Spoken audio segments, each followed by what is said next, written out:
Welcome to the Fullcaster Podcast, episode 21, and the first of season 2 here at the Fullcaster Podcast.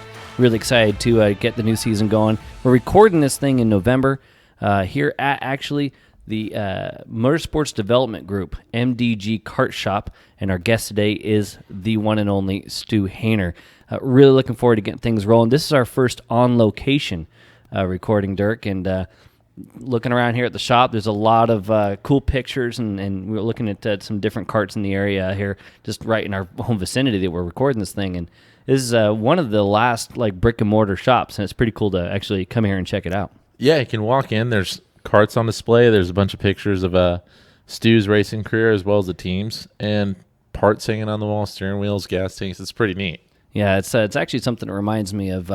There's not a lot of kart shops out there, but No. I remember when before I moved down here, or actually before I moved to Washington and then here, when I lived in Oregon, CMC, Competition Motors. Now I can't remember what Don Hombo of CMC. He had a shop in Tigard, and it was like I said, it's one of the last shops that you can go into and check things out and touch it and feel it and understand and learn more about karts before you drop a bunch of money online on something you've never seen, Yeah, so many teams now are just out of a storage unit or kind of a warehouse type deal where it's just storage and it's just them working on stuff. Yeah, well, like not you so said, much a storefront. It's more of a team than a kart shop proper.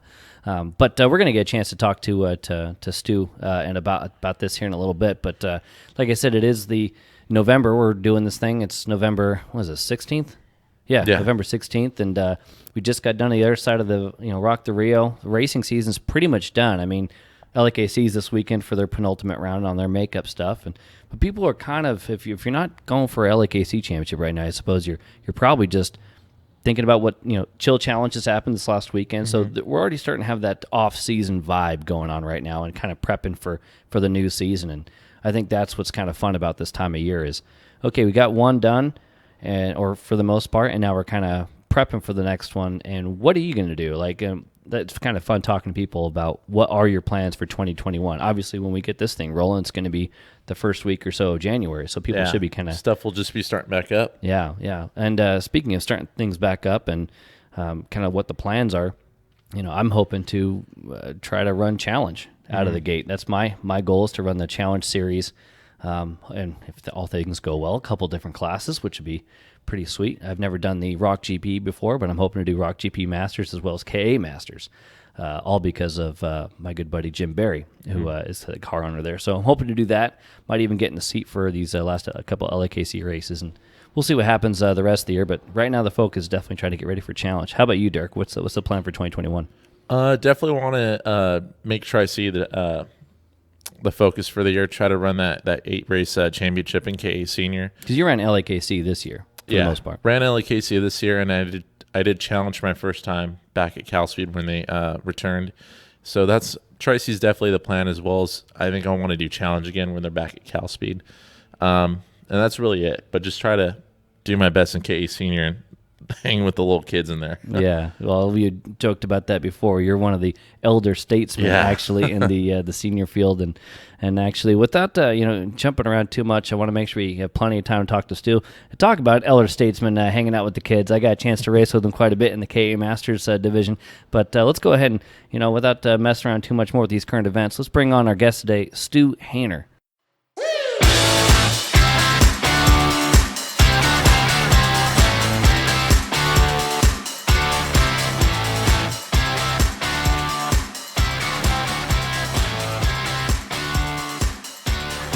Stu Hayner, thanks for lending your facility here for us to come out here and hang out with you.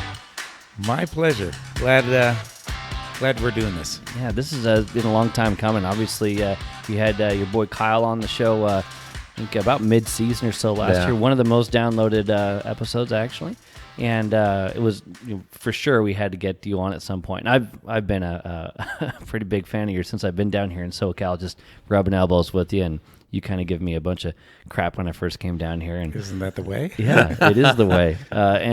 It was going to be it was a high point of my my list here to get you on for season 2. So thanks for letting us come over here. And this is pretty damn cool. We were talking in the current events about the shop here, just kind of looking around, and kind of brings me back to some of the older from the 90s when I was able to go to a couple different shops, and actually kind of drove out of a shop when I was a kid. How long has MDG been here, and how long have you run a kart shop? Well, the building has been here forever. We moved in about 8 years ago, I think. And the bottom line is we were not planning on opening a kart shop. It's a lot of people, they got this all planned, and we really just need a place to put stuff. And we had a lot of carts at my house. We had a 3-car garage that hadn't seen a car in it in years and years and years. It was full of go-karts and parts and pieces and all that kind of stuff. And things happened in my life that we decided to move out of that house and move into a smaller house. And so I need a place to put some stuff. And here we go. We found this building, and I never actually got a chance to show you all this, but when we moved in, this was probably the most disgusting building I think I'd ever been in. It smelled like dog and cat and everything else, and we honestly didn't know this floor was checkerboard.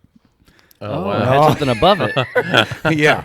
So that'll give you a little idea how bad it was. Well, you buffed it up pretty nice. Yeah. We did. Well, no, this has been actually professional clean like 5 times.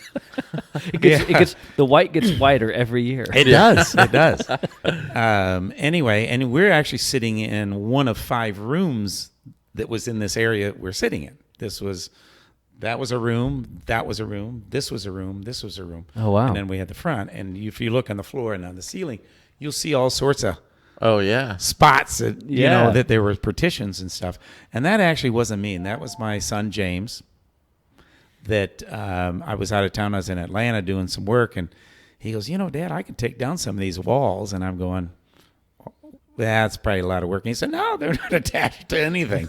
So he literally started ripping things down and showed me a picture of all these walls laying here on the ground. I go, oh, man, you started a project that we probably will never finish. Well, he made sure to do it when you weren't here too. Yeah, that was time to cool down. So, but the doors were literally the size, really small doors. So we couldn't get a cart in and out, and this wasn't my building, so I didn't want to put a fortune into it. But we ended up widening the doors and making them higher. Although we should have made them 2 or 3 inches higher, because on our vertical stands, they don't roll through. We have to lean them down to get them through. But then we put the big slider door to kind of separate the front and the back, and so we just kept doing it. And when I had this dream when I started doing all this that I was going to put a forklift in, so we made a 9-foot high ceiling in the back to get the forklift out. Yeah. You didn't see the forklift. No, I didn't. Yeah, there's plenty of ceiling room though. There's plenty of room to put stuff in over there. Well, I know you have a Eric Slivkoff and a James Hayner working here, so I suppose you just stack them on top of each other. We do. You get a forklift. Yeah, absolutely. Hey, McDonald's, get over here. I need to get you. That's what I call Eric Slivkoff. So when you first bought this place, it was basically a bit of a mouse maze at first, with all little partitions and whatnot. Now it's a big open space. Looks pretty damn cool. And you said you've been here for about 8 years, and James did a bit of work on this thing to get her opened up while you said you're out of town and whatnot. When you said you didn't mean to start a kart shop, so how did it go from I got a bunch of go-karts at the house to a store to I guess we could turn it into a shop? How did that work out? Well, that was probably more him than my thoughts. I always kind of wanted to have a shop because I remember going to Adkins and different shops around here in Southern California. And I'm that old school guy that I don't want to buy anything unless I can see it and touch it. Absolutely. And try it on. And by the way, that doesn't seem to be the norm anymore. No, it doesn't. You buy everything on Amazon or online. But that's just me. I mean, honestly, I would never buy anything online this big of a purchase. Right. And especially in karting, like people probably once a week someone calls me from some other state and wants me to ship them a seat, and I'm going, do you know what you want? Yeah. Oh no, I tried a T11 large and it fits perfect. And I said, yeah, but I can give you, I got 12 of them here, and you try all 12 of them, and they all fit different. Right, so which one do you want? Bottom of the stack, top Bottom of the stack. Yeah, it depends how stretched out. And Yeah. They come out of molds, and they change. So there's a lot of things that we shouldn't do, but people do it anyway. And I think people are shortchanged a little bit, that they buy stuff that they think is going to be one thing, and it turns out to be another. For sure. It's like the guys that were here this morning. I mean, I gave them an option. Here's this mount. I like that one the best. How do you do that online? I mean, you just can't. Right. So we I kind of always had that dream, but the dream was sort of just contained in my mind.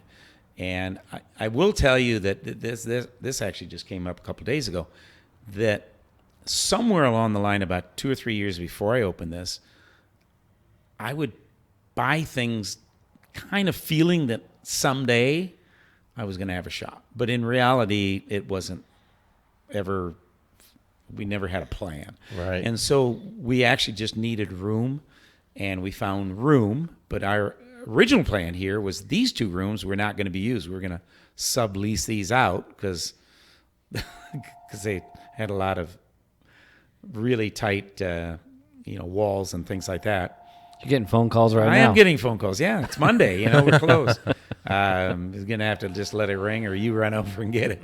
Mike could be a good answering service. He would be. Yeah. MDG Karting. Yeah. Mike speaking. Mike doesn't work there.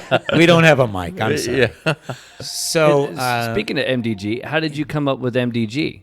That was my oldest son, actually. That was Kyle, and he. The guy's brilliant. There's no doubt. If you guys have interviewed him and spent time with him, a lot smarter than most people probably would ever know.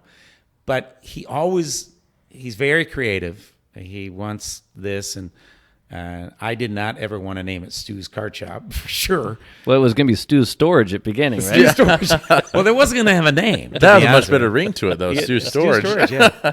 Stu's Storage and Kart. Yeah. Oh, geez. Like that? But yeah, there wasn't even going to be a name. But then the idea of a name came along, and we threw a lot of things back and forth. And Kyle was helping out, and I hated naming something Orange Kart Shop or right.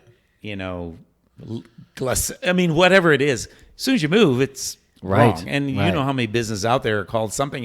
Where'd that name come from? That's when we were in New York, or that's right. So I was really against doing that.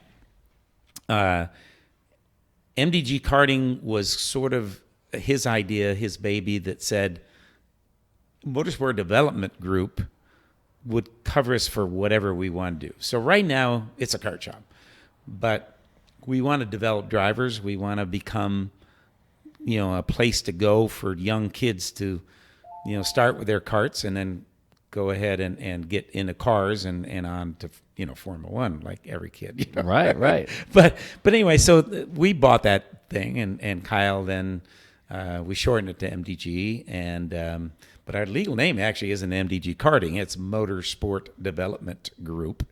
Motorsport without the S, if you notice. Uh-huh. Which that was another debate, because people still say motorsports. And I did earlier. I'm messing it up already. People say that.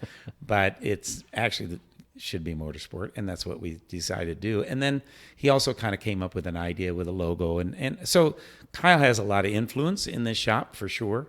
If you look at our logo with the little guy sitting in the go-kart, that's Kyle actually sitting in his go-kart against that wall. I was going to ask, who the silhouette was supposed to be. Silhouette is him sitting in a go-kart, and we literally took a picture, sent it to my friend that's a graphic designer, and said, this is our idea. And, of course, that's another 3 or 4 week story, because it came back as a little kid, like about a 5-year-old in a cart like the kid cart sitting in the go-kart. And we're going... Picture this, an adult. Yeah. So I kept sending it back, and he kept the image kept getting older. I said, finally, just take it like the picture and just do that. I mean, make it simple. I'm it's all about KISS, keep it simple. And so we finally got back, and instantly we all loved it, and that was it.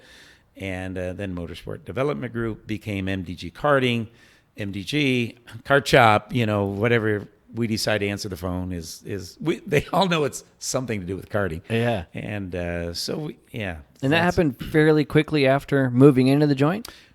Well, no, because like I said, we moved in for storage. Right. I had 30 go-karts in my garage in Yorba Linda.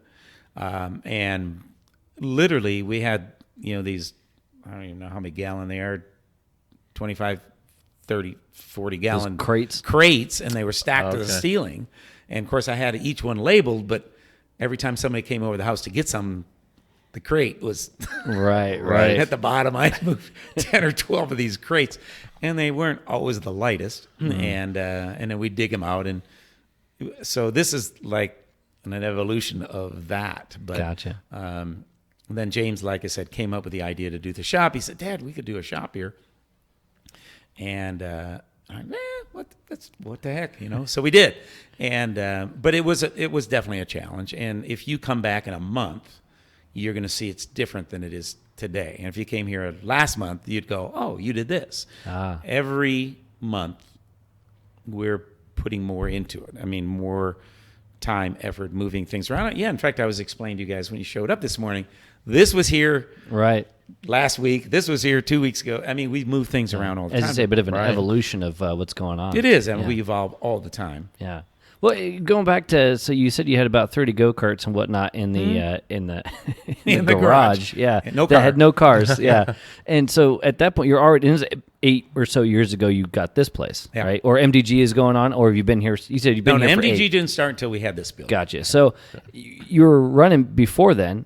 Were you running a race team? Were you just racing? No. How do you acquire 30 go-karts? Well, so I don't even know when it started, but people would come to me. We would be out at the track, and the kids would be driving or something, and people come up and say, can you get me a go-kart? I'd like to get this.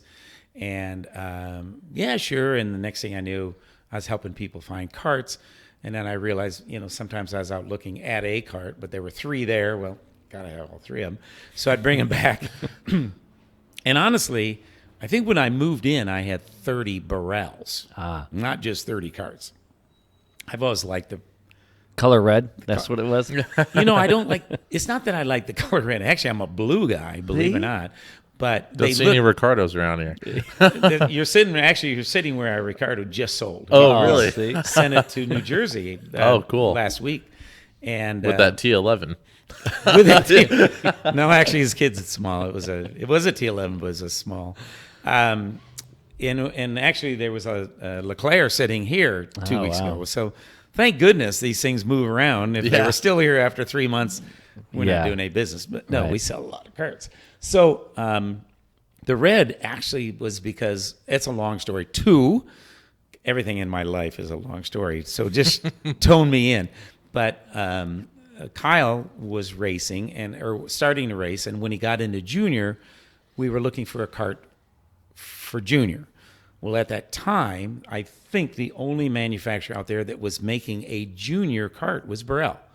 And it was a AR-28, I believe, is what they called it. And it was a 7/8 adult kart. Meaning it was a full-size kart, but it was made more towards the junior class. You're not going to use that same kart for in driver. So the lighter weight, all that kinds of stuff. Yeah, then? narrower tube, okay, shorter. So the pedals and stuff, the kids could actually reach the pedals. It was built for juniors. I mean, interesting. It was built for that. And there's still some around, believe it or not. It's called an AR-28, but it's evolved, and now the AR-28's done a bunch of other stuff too. But at that time, so of course, Dad, being a dad, had to get your kid the best stuff you could find. Right. So I went out and found an AR-28 and got him started, and he was doing amazing in it. But I was thinking, he's having a lot of fun. It's probably time for Dad to be looking into this, because I used to kart way back when. You can see some pictures on the walls. And so I picked myself up a kart, and now we had 2 barrels, so now why would you want anything else? Right. And to be honest with you, I mean, we just came back from the Rock the Rio, and obviously a lot of this is probably just in my brain, but the karts that stood out the best were Burrell's. I mean, fortunately, they did really well. I mean, right. They did really well. So they were up front, so it was easy to find them. And but some of the karts, as much as beautiful as they were sitting like on a showroom, they didn't look that awesome on a track. And so that was a little bit to do with it. You know, I've always said I don't think of Burrell's any better than the other brands. I like them, but it doesn't mean they're better. I think all brands of karting these days are pretty doggone good. But I do like the way they look. And we already got started with the 2 karts. And if we're going to do 3, of course, James came around. We got to have something there, too. So it just kind of evolved. And you might as well go 30 at that point. Yeah. Right. So, no.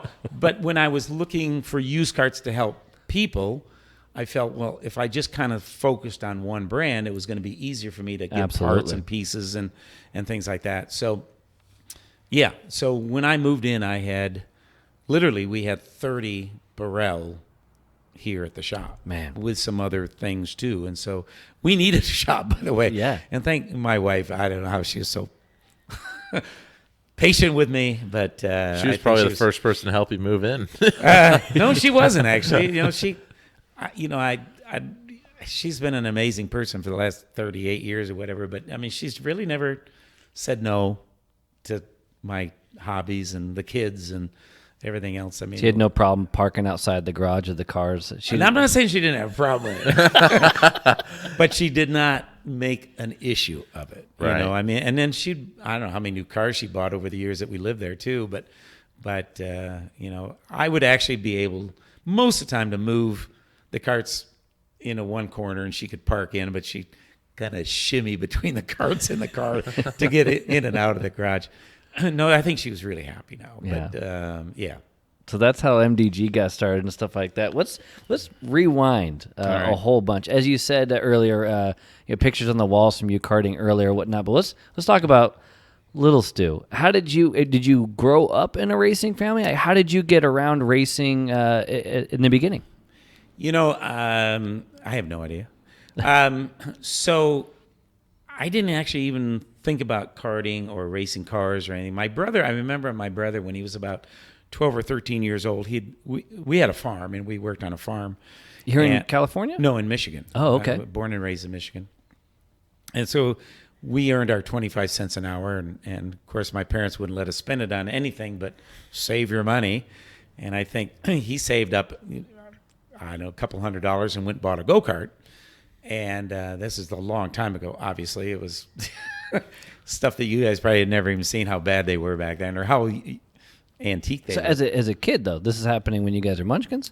We were munchkins, yeah. So I'm 3 years younger than he is, and so I was probably 8 or 9. And he brings home this kart, and it was at the house for about a day, and my mother convinced him to take it back. And so he did, but convinced him into buying a horse. So... Wow. Kind of a unique childhood. But anyway. You were on a farm. We were on a farm. So could you use the horse right there then? Use the horse. Is that what they Yeah. You did say that. No, we had riding rinks and all that kind of stuff. And I showed horses as a kid. Oh, wow. And my brother did too. But I don't think my brother was actually into it ever. I'm not sure if I was either, but we did it. But anyway... Took it back, and that was the beginning and the end of the karting really early. Oh, wow. And then, boy, do you want to hear these long stories. So at the time that I started in karting, I had a wheel and tire shop. It's called Autocraft Motoring Accessories. And this guy came in, and he said, yeah, I'm looking for some wheels. And I said, oh, okay, what? And, car wheels, because we were wheel and tire shop. When is this and where is this? Started that in, don't ask me dates. Ish. I shut it down in 90, so it's been a while. So we were there about 20 years, so about 70s. Is that here in SoCal? Yep. Okay. Yep. Do you have wheels? Yes, I got wheels. What are they for? For a Vega. Okay. So I said, well, we don't have anything here at the shop, but I do have a warehouse. And I did, actually. So he and I jumped in the courier pickup, and we drove down to the warehouse, which was just a couple blocks down the street. And I'm digging and digging, and I found 3 of this and 2 of this and 1 of this.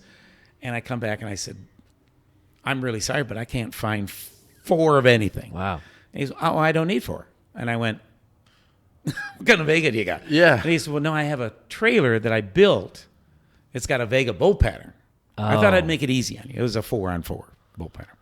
And I said, well, that's easy. So we turn around, we go back to the deal, and I gave him a choice of about 3 or 4 different wheels. He goes, those are the ones I want. Took to him.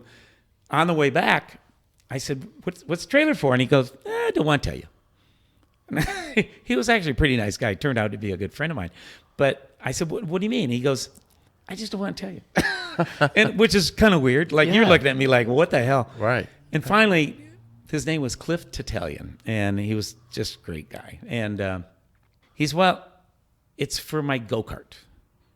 Well, you guys are all in go-karts, but for the average guy listening, maybe not to this podcast, but the average guy that hears the word go-kart, they think whip antennas, 2 seats, and a lawnmower engine bouncing across somebody's backyard. A little fun kart action. Yeah. And that was mine. So he was a little embarrassed He didn't want to tell me. Yeah. He did not want to tell me that that's what he did. And I said, well, tell me about go-kart. He said, well, we race them. I'm like, yeah, okay. Sure you do. Now I got the vision of 3 go-karts going across the yard with whip antennas. And he goes, that's why I didn't want to tell you. That's why I didn't want to. And he was right. And so so I've actually created this business on my perception of a go-kart back 40 years ago. Okay. So really, I'm making a long story short. He goes, yeah, I'm racing out at Adam's Kart Track on Sunday or Saturday. I don't remember what it was. Roughly when is this? In the 70s. 70s? Yeah, Okay. early 70s. Yeah. And he said, you should come out, watch. I go, yeah, okay. I'll put that at the top of my list. Yeah. So anyway. I got some swim lessons I got to get. So I go back, and I'm at the shop, and now I'm out picking up parts and stuff. And this is back before I managed the shops. It's a shop that actually I took over. But I'm out picking up parts, and I went in this place to pick up something. And here on the floor is a go-kart. And it wasn't a whip antenna, and it wasn't a 2-seater. What a letdown. Yeah. No whip antenna. And I looked at it, and I think it was a Rupp cart or something. But the seat was like straight up in the back, and the gas tank was on the back of the seat. Right behind the seat, And it had this Mac 91. Of course, I didn't know what that was at the time. And it was real up high, and the air cleaner was shooting for the sky, and had little tiny wheels and tires like this with plastic wheels. And I'm going, is that a race cart? And the guy goes, yeah, it is. I go, man, that wasn't what I had in mind. Is it for sale? He goes, of course, everything's for sale. I've learned that too. Well, how much is it? And he goes, I don't remember, but I'm guessing $300 or something like that. And I said, right. I'll take it. And so don't ask me why I had $300 in my pocket, but I bought it. Stick in the back. You're like, I'm not going to go watch this race. I'm going to race it. Yeah. So, Mike, you're exactly right. You haven't even seen a bloody race yet. I haven't seen a race, and I hadn't even seen a go-kart yet because this is from the 50s. That go-kart. Right. So and we're talking about from the 70s. So it was 20 years old. That's closer to what you had remembered when you were a kid? That what you had seen? Yeah, that's kind of what my brother brought home. All right. Kind of the same thing. And but like I said, the tires were about this wide, and they were hard rubber. Probably not as hard as they were. They were harder than what they originally were. But it's kind of like this table.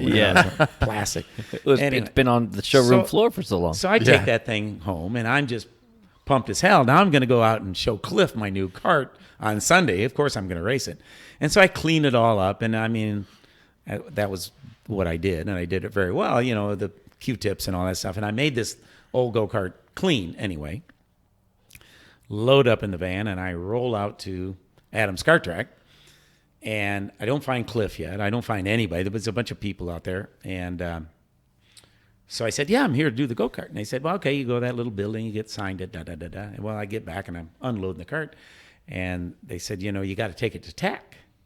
Well, I took it to TAC. The guy, I don't remember the guy's name, but he just looked at it and went, you can't race that. I said, well, it's a go-kart. And he goes, yeah, I know, but literally my feet were exposed. It had the throttle and the brake, but no bumper. The feet were literally the only, if I hit something, it was going to take my feet off. No side pods, nothing in the back, which they actually did for a long time, but they did have a front bumper at that time. And we had I don't know, but I mean, I say we. in the 90s, we before the bread boxes and stuff like that, they were just starting to come on. It was still metal Nerf bars. Which is the number plate Yeah, on you it. had Yeah. Oh, no, I have stories about that one, too. Nerf bar comes out, and then number plates like you'd have on the back, they're just stuck on the sides. Yeah. So we'd have all that. I assume you... But the front, we had, basically what the new modern kart has. We had that bumper to protect our feet. Right. But this one didn't have that. Yeah, that's what I had too. I didn't have any plastic in the front either. It was just the metal. Yeah. So he just said, no, you can't race it. And I said, oh, man. And you could tell I'm just a young kid, and I'm disappointed because I had my first go-kart. But you were that guy that bought it for $300. $300, I just picked this thing up, man. I just got it. Yeah. And I can't remember who it was, but he finally came over and he said, listen, if you want to drive that thing, just be really careful. We shouldn't let you do it. You always get the insurance thing, but we shouldn't let you do it. Our insurance won't cover it, but just be really careful. So I did. I was really careful. I was only off the track probably 10 times. And 11's where they call it. I was going to say, That's right. I was about to say 10 laps, but and I was a madman. I remember getting black flagged, because my elbows out, my hair was on fire, like most new karters. Well, so yeah, exactly. So you bought the go-kart. Mm-hmm. Did it come with gear? Did it come with No, a helmet? It came with nothing. Oh, and back then we didn't have gear. I did have a helmet, but I think we just wore a jacket. The leather football helmet? Open face? No, I don't remember what it was. That actually has been so long, I don't remember what I had. Oh, you know what? Was it? I remember my second helmet, but I don't remember. Like one of the open face with the... It was open face. With the goggles. Yeah. Okay. Yeah. But a lot of people had them at that time, Sure. at that time. So anyway, I was off the track quite a bit. And I remember getting black flagged for over-aggressive driving. But they did make me start in the back, and I don't even think I made the first turn. I think I spun and didn't even make the first heat. But it was 2 heats in the main, then kind of like Tri-C. And I finally did get out there. And anyway, long story short, the end of that era was Adkins Speed Parts, which you probably don't know, but Kyle Adkins, Tony Adkins, there was a whole bunch of Adkins. Actually, Billy Cleveland was just saying that was where he got started at. Yep. Yeah, so Tony and Billy were really good friends. Tony used to work on Billy's kart. And then I got a lot of Adkins stories too. But Monday morning, this is now the next day, I had a little pocket change, and I went down to Adkins Speed Parts. So I think they were in Commerce, if I remember right. It was right off the... but anyway, I walked in and said, I want to buy a go-kart. My name's Stu Hayner. You may have heard of me. Yeah, that's right. I raced at Adams yesterday. So we've been talking about it all morning. Yeah. Just how good you are. Oh, you're that guy. Oh, no. I tell you, that shop taught me so much. And I wish everybody that is thinking about getting in karting actually listens to these podcasts, because it's not for the seasoned karter. It's the guys that getting started like stupid Stu Hayner. And so I went down and I said, yeah, what do you got for go-karts? And they were, I think, $800, I think, at the time, plus an engine. And but I had my Mac 91, so I wanted to keep that. So I did start with that. But that all of a sudden became a challenge because it was an inboard gear, like a 4-stroke, and all the karts are right-hand, but they did have a left-hand engine kart. All right. So dummy me, not knowing there could be a difference, I bought their only left-hand engine, so you could actually change a gear on the left-hand side. Okay. Naturally. Do you remember those at all? Oh, yeah. Actually, we've seen it a couple times. It started happening a little bit with the 206s. The 206s, there was a few people in NorCal, I want to say in the cadets predominantly, they were putting them on the left side, which is legal. You could do that. They were putting them on the left instead of the right. I didn't and know I that. think it had to do with, or maybe the thought process was maybe where the weight distribution was, or the corners were all one direction. I'm not sure, but well, the I've 206, you got to move the seat over quite a bit, so this Sure, kind of right. would just extend it. Yeah. The Adkins brothers gave each other the biggest high five when you walked Oh, outside God. with that thing. Well, actually, no, it was Bill Adkins and Ruth. I think it was. That was their parents. Okay. And Kyle, I don't remember if Tony was even there, but Kyle was helping his dad build engines and stuff. Everybody had Adkins engines at the time, and So you get a more modern vehicle. it was brand new. It Yeah, was a yeah. brand new Margay left-hand engine. There you go. So, but then I decided to go to Yamaha, and that was that The other didn't work. side, yeah. I got thousands of stories that can go off of this, but let's not go there. Anyway, so that was my first go-kart, and then my first. Did you ever meet up with Cliff? Oh yeah, Cliff and I were teammates with Kyle Adkins. Not the first day though. He saw you. I met. Oh yeah, I pitted. He saw you, saw what you brought. I was like, nah, actually, I don't know. Yeah, but he was really a nice guy. He did not put me down too bad. But so yeah, he and I became teammates. Even with that first go-kart, he helped me. I mean, he was just the nicest guy. And actually, Kyle Adkins and myself and Cliff then we were called the Band-Aid Boys, which is another story. The Band-Aid Boys. Tell that real quick. Yeah, what's the really Band-Aid? Quick, it's not going to be real quick. Okay. That's all right. We got all day. This is going to be our first 7-part podcast right here. We had our company van, and we would load our carts, and we went to New Kayama. Do you remember that race at all? It was a street race back kind of like Lancaster Grand Prix, but it was in a little town called New Kayama, which must have been close to Kayama, and this was the new one. But I never heard where Kayama was. Sort of like West Covina. And so we unload all of our stuff, and we go out. And that night, and I have to say, rest his soul, because Kyle has passed on us now, but Kyle had a little tendency of tipping the bottle a little bit. And we all went to a bar, and he decides to get in a fight at the pool table, and a guy beat him over the head with a pool cue. Jeez. And so he's all... a little cut up. Yeah. He's cut up. He's got Band-Aids all over his face. Black eye. I didn't think pool could be such a physical sport. When it was Kyle involved, it was. Yeah. You go to the wrong bar. Oh, no, I could probably give you 100 Kyle Adkins stories. That was another guy. I loved his parents. Kyle was a wonderful guy. And so he's beat up. And then I go out, and I got a Nerf bar. So you guys were talking about the little Nerf bars on the side. Well, I was running dual at the time. This is years later, but I was running New Kayama with a dual Margay, and a guy's Nerf bar. The Nerf bar kind of looked like a boomerang. Mm-hmm. It was like an angle, and it would plug into the cart. And then this guy forgot to tighten it down, and I'm going through the chicane at New Kayama in a twin, going very fast, and the guy's Nerf bar came off. Oh man. And the Nerf bar, at that time, that was my new helmet. That was my Miss Piggy helmet. Do you remember those? It was Darth Vader. Right. Yeah, the Bandits. The big Bandit, exactly. Well, this thing hit the nose piece of the Bandit and blew it apart, and it broke my nose. So if you look real close, you can see this big scar across my nose. Oh, see, I thought that's just the way you were born. No, it wasn't. Anyway, it blew it out, and knocks me cold. It happened through the chicane. By the time I got down to the turn, I came to and I kind of sit up. Literally, it knocked me so cold that my body, which I can't bend backwards at all, but I guess when you're completely unconscious, my body had bent over the back of the seat and burnt my shoulders on the dual pipes. Oh, shit. Still didn't wake me up, though. No. I came to, and I'm looking around. Well, one engine had shut off. But I was leading. No, I wasn't. I must have been in second because the guy's Nerf bar came off.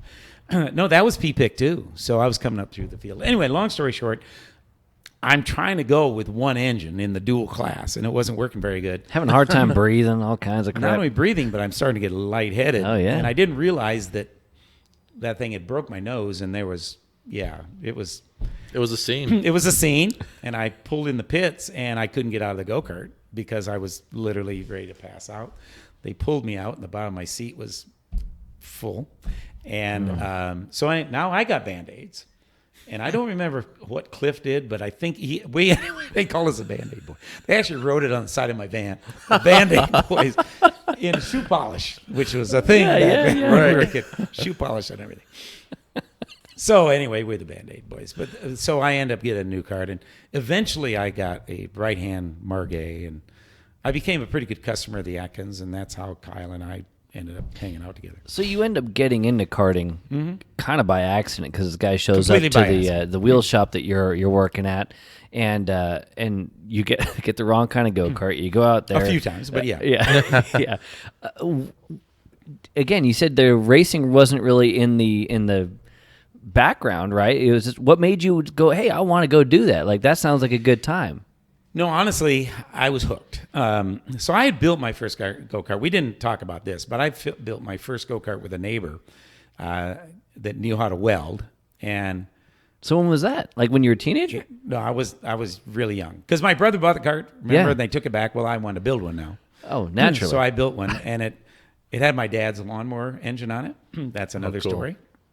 My dad didn't mow much of the lawn, so I was the guy kind of... I got an engine not being used. Yeah, so I was kind of switching it between my go-kart and... Get out of here. His lawnmower. That's how I learned how to be a mechanic. I mean, I wasn't a mechanic by any means, but I could take something apart and put it back together. Right. So I actually rode my go-kart in my mother's riding rink at the farm that she used to show and train her horses at. But the riding rink was lined by railroad ties, and they were about every 10 feet apart. It was a big riding rink. You could get that little go-kart on the dirt, sliding. Rolling. I mean, I'd hit one of those railroad ties. Whole thing fell apart. I mean, it would come off, and I'd spin around and... Get out the welder. Exactly. We'd fix it, and we kept doing it.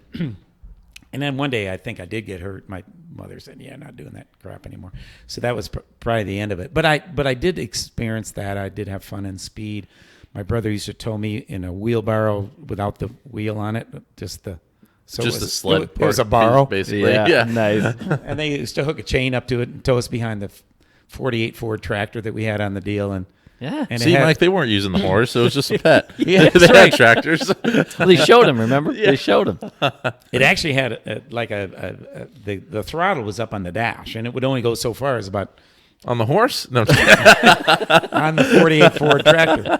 But we found that if we could take baling wire, which we had a lot of that around, we could hook it to the carburetor, pull it up through, and take that thing. It would buzz out. So my brother and I would go out, and he'd hook a chain up to this wheelbarrow and spin us around in the yard, and I'd hit these snowbanks and literally fly 30, 40 feet up in the air and lived. I mean, all the things that we protect our kids about. Yeah. And when my kids were doing stupid things when I was young, I said, I did that. Everybody gets one. Yeah. But anyway, so I always loved speed. I used to do wheel stands with the 48 Ford tractor. I'd pull on that cord and pop the clutch in second gear right by I-94 freeway so I could show off to all the people on the freeway. Yeah. And literally you could get it up and it would scrape on the power takeoff bar. Oh, shit. Why I didn't flip all the way over and die, I don't know about that one either. But it was funny because I worked on that farm. I hated working on the farm, but I did make my 25 cents an hour, and my mom wasn't there when I was doing all this silly stuff. You burned about 25 cents an hour in fuel on that tractor, too, it sounds like. Yeah. And the funny thing is, I mean, I haven't told this story in my whole life probably, but I remember as a little kid riding my tricycle down the sidewalk. Mm-hmm. And another kid with a tricycle passed me, and the race was on. I mean, I pedaled harder than I'd ever pedaled, went in the lawn to pass him. And that was kind of my beginning. I knew, okay, I'm hooked. You know, I do not want to finish second or last. I got to win. So my whole life has been. You should see my wife and I when my kids were young. We'd go like on the way home, and we were over curbs in the yards. I was trying to beat each other home. She was so competitive, and the kids, go, Mom! I'd have one kid. She'd have the other one. And you guys come into the house. They walk into the house. They got like the chalkboard, the tally. Yeah. Pretty much. Who's got it going on? Did Kyle ever tell you that story? I don't think so. I don't think so, no. Oh, no. We race to this day. Now, she's not into that racing thing anymore, but I'm still kind of that way, even at my age. But, so I've always wanted to race. So the karting thing was naturally something that I just loved. And I was racing motorcycles at the time.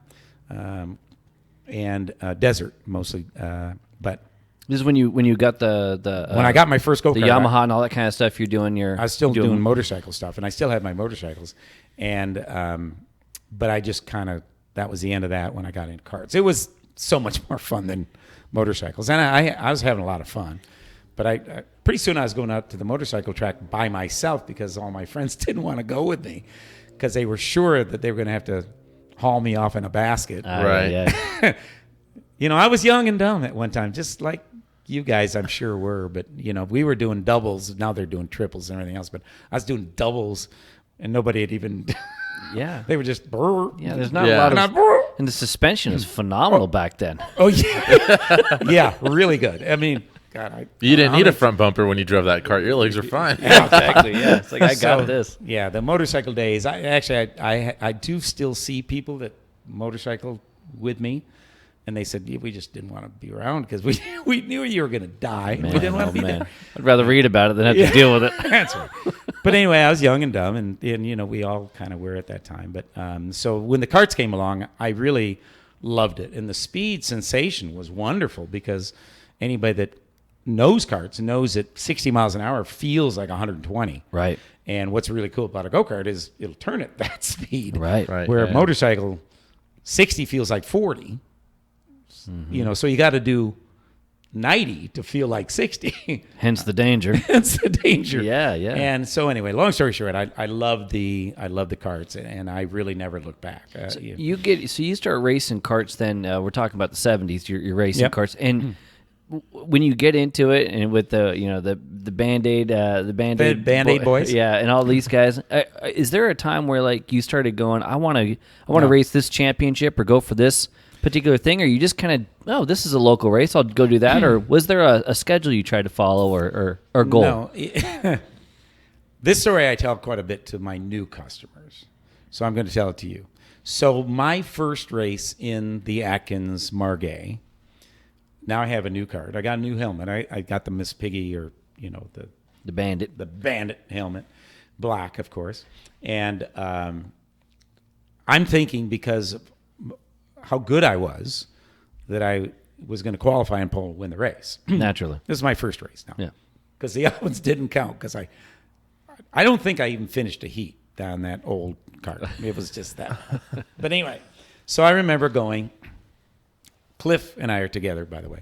And he was all jealous because I bought a new kart. But I remember going out to Adams, and it was Cal Speed Karters, I think is what it was called at the time. SoCal Karters, Sprinter? Yeah, SoCal Sprinters. And I remember going out there and qualifying, and they used to put the qualifying grid. Now, there were a lot of karts back then. I mean, now there are getting to be more, but there was a lull in the middle. But I remember looking at the board, and it was my class, and I think they were 30 plus, I think. And this was, by the way, novice, 100cc novice, senior. So we had the black plate with the white numbers. Do you guys remember that? And but I was sure that I was fast. And anyway, so I go back to the board, and Cliff and I are looking, and he's actually kind of up here. And so I started looking from the top, of course. And I get down through all of them, and here's my name, third from the last. Well, there must be some kind of mistake. There was a mistake. 100% got to be a mistake.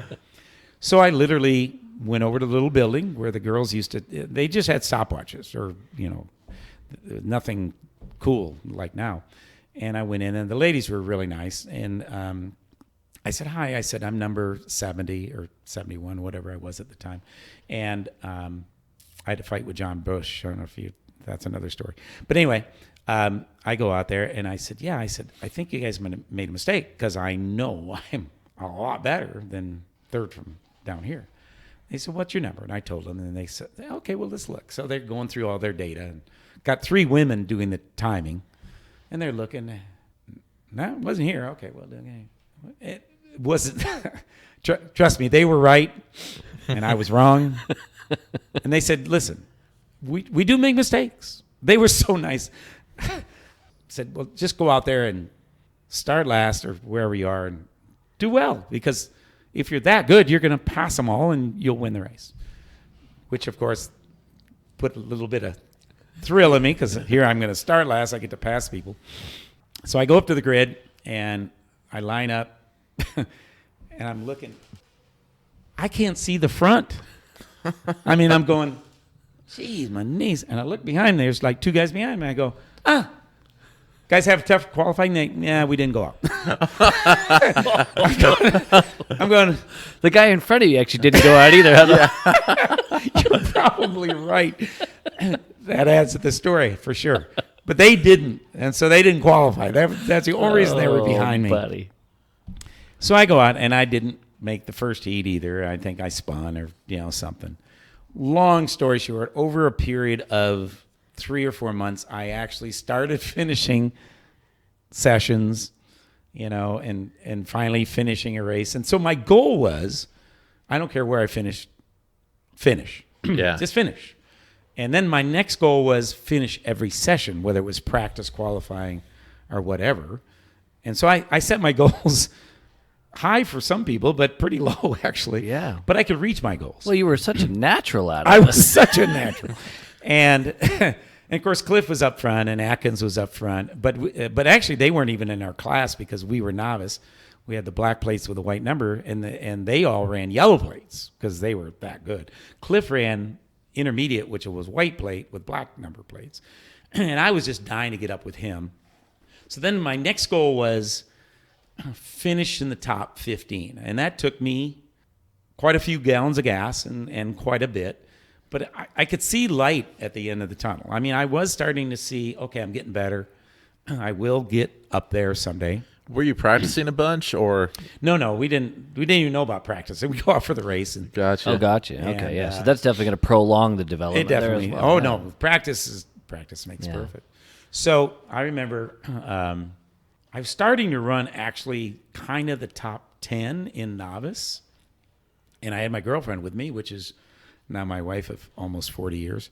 And I said, she goes, well, good luck today. She was my pit crew, by the way. She changed my gears and did my air pressure, and I mean, she was amazing. I'm sure your feet up on the oh chair. no, trust me. Just hey, this needs fixing. He's got the Q-tips out. He's clean. Oh yeah, that's right. So I told her on the way out, I said, now if I can finish in the top 5, I'm going to move up to the next class. And I just remember her looking at me. She goes, I don't think it's a good idea. Voice of reason, right? Right. Voice of reason. I said, no, if I can finish the top 5, I'm ready to move up. And she just was a reality check. She said, no, you're not ready. And I go, okay, well, we'll see how it goes. I do finish top 5. But the truth of it is the top 5 wrecked going into turn 1 or something. And I automatically was in the top 5 because of that. Well, sure enough, I said, top 5, I'm moving up. Look at that, yeah. Look at there. So I literally went down to Adkins. Like puffed up chest. Oh, yeah. You see that? I go down to Adkins. I said, yeah, I need a white plate with black numbers. They said, oh, you're going to move up? I said, yeah. They go, I don't know if that's a good idea. I had a lot of encouragement back then. Yeah. So I go out there and I put my white plate on, and I still kept number 70. And I go out and qualify, and I get lined up, and I'm crap. I am literally in the back again. I mean, and I'd gone like a second quicker with my white plate than I did with my black plate. Everybody knows the white ones are faster. Well, everybody knows you're around better guys. Yeah. It's the bottom line. Okay, I see. And you sort of just learn. Killed my joke, but whatever. So I go out there, and literally I'm going, crap, I got to start this all over again. Right. It wasn't embarrassing because I wanted to do well, but it took me that was in the first year, and now it took me quite a while to get toward the front. And I remember getting toward the front, and I never got a chance to go do the WKA or IKF championship or something to get my yellow plate. But honestly, I wouldn't have got one anyway. I mean, Mike Manning and Kyle Atkins and Tony Atkins and all the guys that you still hear about, Billy Cleveland. I mean, these guys were all up there, and I'm not. And but I enjoyed it, and I had a lot of fun. And I did get better and better and better. And John Bush, which I'm sure you guys know, John Bush and I shared the same number. Back then, it was whoever showed up the track first got that number. So I always kept extra zeros and ones just in case in the box, in case he got there before I did. And well, the tough thing about Adam doesn't he live fairly close to Adam? Oh yeah, yeah. So so you got to get up pretty early, as my dad would say. Or I'd get up really early so I could beat John, because I wanted my number and he wanted my number. What number do I got up there? Oh, I was 77 that day. Yeah. But it all started with a 70. Now, they didn't do it in classes back then. It was whatever number you picked. Sure. And we can see the white plates with black numbers. there it is. Yeah, there it is. is. So anyway, long story short, I tried hard, but there was always really, really good guys. And I think that was something that I've always tried to talk to my customers about is this is not going to happen overnight. Yeah. And I tell every one of my customers to buy us a cart. If you came in today and bought a cart and started getting pumped, I want to race, or I said, I just want to tell you, Derek, right now, expect to put 50 gallons of gas through that tank before you get it. You could have told me that a while ago. I could have saved a lot of little late in the game. That doesn't mean you're at the top. That just means you get it. You right. can go, I think I can do this now. Right. Because it was basically 50 gallons for myself. And I started telling this, actually, I think Bill Adkins is the one that told me. He said, you can't expect to be to the top. These guys put in a lot of time. Right. And by the way, it doesn't mean you do a gallon a day in racing. That means you do 30 gallons of practice before that race. You don't just do racing. Right. Which, of course, back then I didn't know. And I didn't really have the budget, and I had to work. I was working 6 days a week, and I just had that day off to go to the kart track. So it was... And why would anybody as good as me need practice? No, obviously. Yeah. So you have the number plate. Yeah, I do, John. But John he was a great competitor. Actually, every time I see him, it brings back all those memories. I mean, that cat could drive, and you probably never saw him drive, but he ran PRD. Did he still run the PRD Masters? Did he run the butterfly? Yes, he did. Yes, he did. You go, John. He had the weirdest things, but he's a wheel man. He got it done. Mm-hmm. Yeah, for sure. So you obviously take to karting like nobody's business right out of the gate. All joking aside, obviously you're working on it. You're getting better. It doesn't sound like you set the world on fire. How does it go from basically learning how to drive karts and getting better at that to we know how well a driver you are now, how good of a driver you are now. How's that transition go? And when do you kind of eclipse this level Stu to this current level Stu, or do cars come into play? Are you talking about with cars? What you're talking about? We're talking karts right here, and now you go from okay in karts. Progressing. Yeah. I became better than okay. Don't get me wrong. So that's what's the shining achievement here in the event in karting? Yeah. I did. I guess they were huge, but they weren't sanctioned big things. So we did Mile Square Park. We did a Queen Mary Kart Prix, which I think I won both of those. But the big names weren't there. I mean, the big names still had their yellow deal. Were you kind of aligned with anyone at this time? I know you were buddies with the Atkins, but I ran out of Adkins Shop. Okay. And when I first started, I got their best engine. And later I got their better engine. And later I got a better engine. But I still didn't have what Kyle and Tony had. But you kind of just accepted it. But I knew I was getting better stuff. Right. Bill, I think, saw something in me. In fact, so let me switch back to my very first or second race that I ever did. I was sitting in an Atkins Margay cart, and I just came in from the main, and I'm so tired. And I'm young and strong and everything at that time, but I was driving like more adrenaline than anything else. And I'm still sitting in the cart. Everybody's else out and probably get, I don't even think we had rolling stands at the time. I think we just had scissor stands without the wheels. Everybody was already moved over to the pits. And I'm sitting there, and out of the corner of my eye, I see this hand. And I think it was about a 12 or 15-inch fingers. It seemed like, at least at the time.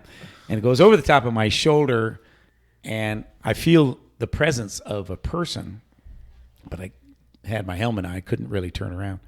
And he kind of squeezes my shoulder a little bit. It was his right hand, my left hand shoulder.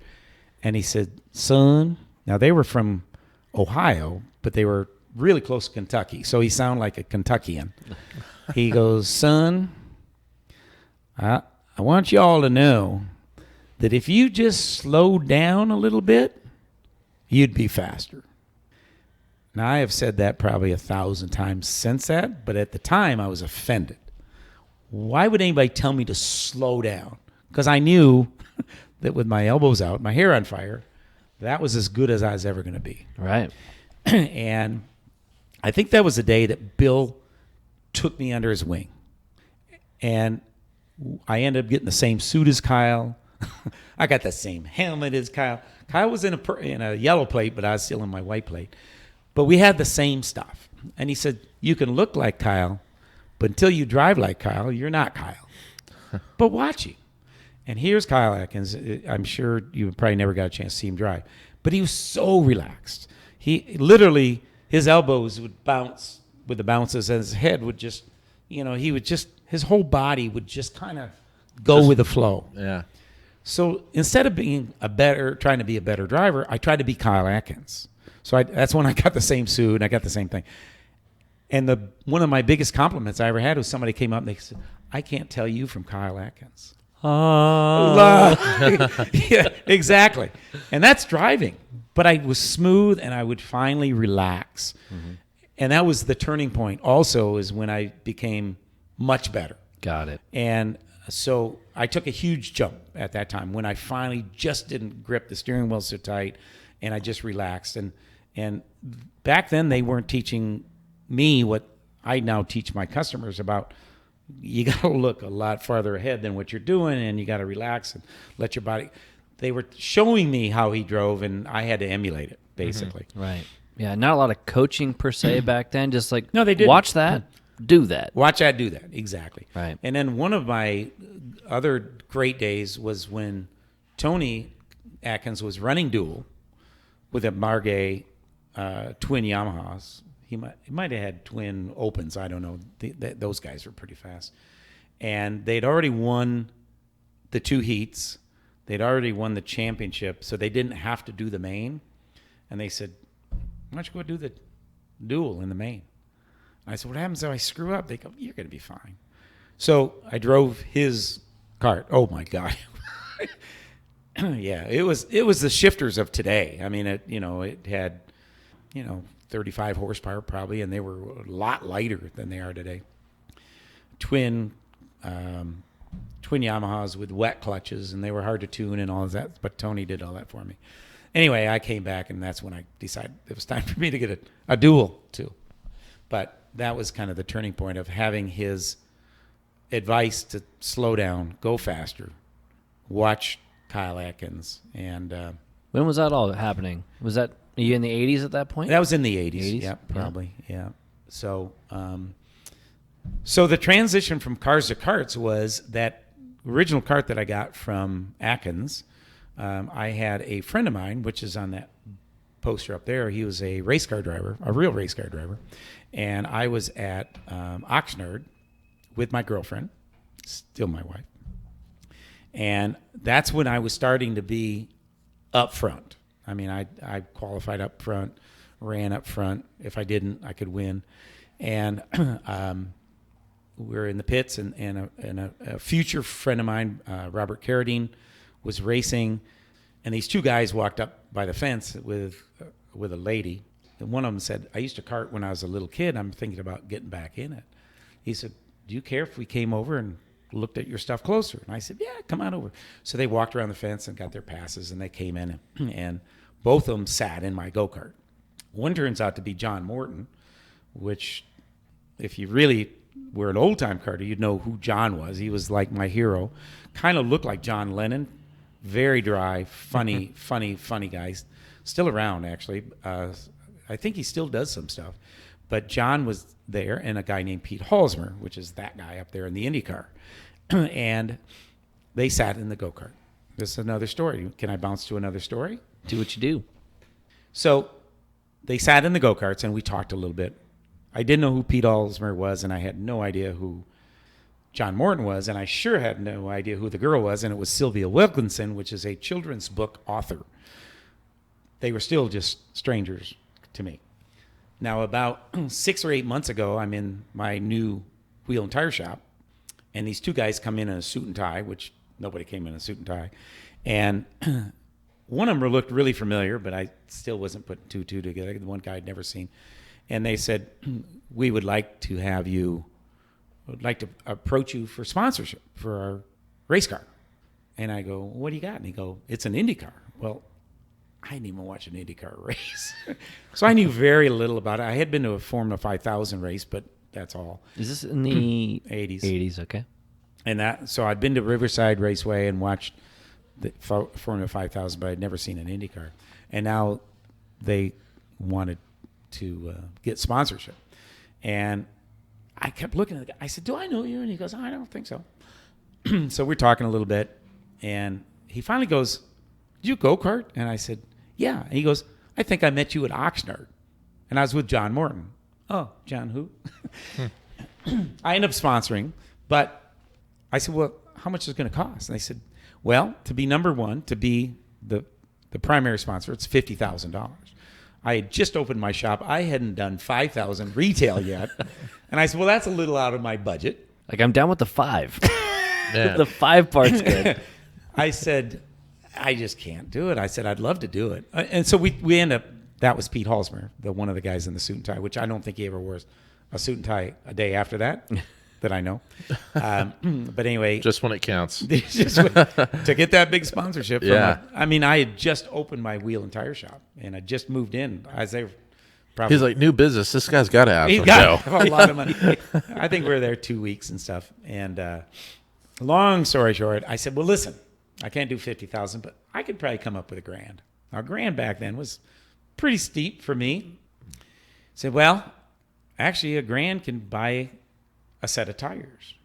And I said, well, does that help? And they said, yeah, we'll take your $1,000 and we'll put your name on the car. And I said, well, where am I going to be? They, well, can't put you where it counts because it's $1,000 against a 50. The 50 is along the side and on the back wing. And I go, all right, well, where am I going to be? And they said, well, we don't know, but the only thing we can really promise is the underside of the wing in the back, which nobody's going to see. And they didn't have TV at the time with onboard cameras. Yeah. Now it's the cool place to be. So you were ahead of your time, Stu. I was ahead of my time. So I said yes. So they said, what this is going to do is it's going to get you a name on the car and a free lunch and passes for you and your significant other, which was Kim. So I ended up taking my daughter out. We went out to Riverside where they were going to race it. And I'm walking around looking for him, and it was a Dan Gurney Eagle with a Cosworth engine. You can see it up there, and which is outdated. Nobody's running Cosworths anymore. And but I'm looking at the car, and I hadn't paid him the $1,000 yet. I'm looking at the car going, it says Autocraft on both sides of the car. That was my company name, the Autocraft. And they said, well, we didn't want it to be blank, and you're the only one that stepped up. So we gave you the full premier spot. Yeah. So if you look at it, it said Autocraft Motor Accessories, which was my company. After that race, I bet I had 50 phone calls. Can you sponsor me? I was like, no. Different than you think. But I was Pete Halsmer's first sponsorship. No, was that at Ontario? Might have been Ontario Motor Speedway. Now that I think it was Ontario Motor Speedway. Yeah, not Fontana, but the one down the street. Right, yeah. It used to be there. That's where it was. So I think he went 14 or 15 laps and the engine let go, and that was the end of my Autograph Motor Accessories going around the track. But it was kind of fun. It kind of got me hooked. Well, Pete and I also became friends. He became my roommate. I know, this crazy is how this all happens. How are you roommates? Why are you roommates with him? Because he was from Indianapolis. He was from outside of Indy, and he got hired by Frank Arciero, which is right here in Anaheim. And so he needed a place to stay, and he asked me, do you know any place that I can rent a place? And I said, well, I've got a 4-bedroom house, and I live there by myself. You can rent a room. So he ended up renting a room. And the kids aren't around yet? Oh, you said you had a no, daughter. This is way back, and this is an 80. Okay. Oh, no, my daughter was around, yeah. But so then I ended up giving him the kart that I bought with the left-hand engine, and he had never karted a day in his life. You're like, this is the best thing you could start with right here. No, I honestly didn't know it was the worst at the time. But he could still, the guy, so I think we had switched over to Yamahas at the time. But how he learned to track and how I learned track like most beginners, and that is putting around and smoke flying all over there, and not Pete. Pete was flat out, until he spun, and then he would back it up a little bit, flat out. If he still spun, he'd back. So he was on the other end of the spectrum. Right. But it taught me a lot, come out of the gate singing. And so that was kind of how my career went there too. So the car thing, I'm getting to it. So with the go-karts a little bit, then he called me and he said, hey, listen, I'm doing the Daytona 24-hour, and I'm doing it with a guy named John Morton. You remember him? He was the guy that was at the track with me. And I went, oh, he's a race car driver? He goes, yeah, we both are. I still didn't know who they were. I really didn't care. And so they said, listen, get your flight to Indy or to Daytona, and I'll get hotel and all that stuff. You can just room with us, which is kind of how the old school did it. They all rode the track together. They all had one room with 15 bodies, and right. It was crazy. Anyway, that's another little quick story, but it's a good John Morton story. And I hardly remembered him because I'd only met him one time at Oxnard. So I'm wandering around the pits at Daytona. Now, there was some big names, big names that I'd kind of heard of but didn't know who they were. And I kind of walking in the one garage area, and here's an M1 BMW race car. Remember an M1? Mm-hmm. They were yeah. Cool. And I'm looking at that thing, and I looked up, and here's Roger Penske, Bruce McLaren. I'm going, shee, and I'm getting all nervous, because meeting anybody important always just veg out. And I'm looking, and on the other side is this little guy with his arms crossed, and I'm kind of looking around, and here's John Morton. And he's talking to those guys. And I'm going, man, this guy must be something. What kind of company am I in right now? Yeah. I know. So I kind of stuck there for a second because I wanted to get his attention just to say hi. And he kind of peeks out in. He was always this deadpan, and he just always had his arms kind of crossed like this. And he would just kind of keep nodding and nodding. They were talking to him, but he was nodding. He was a man of very few words. He finally looks out and he sees me.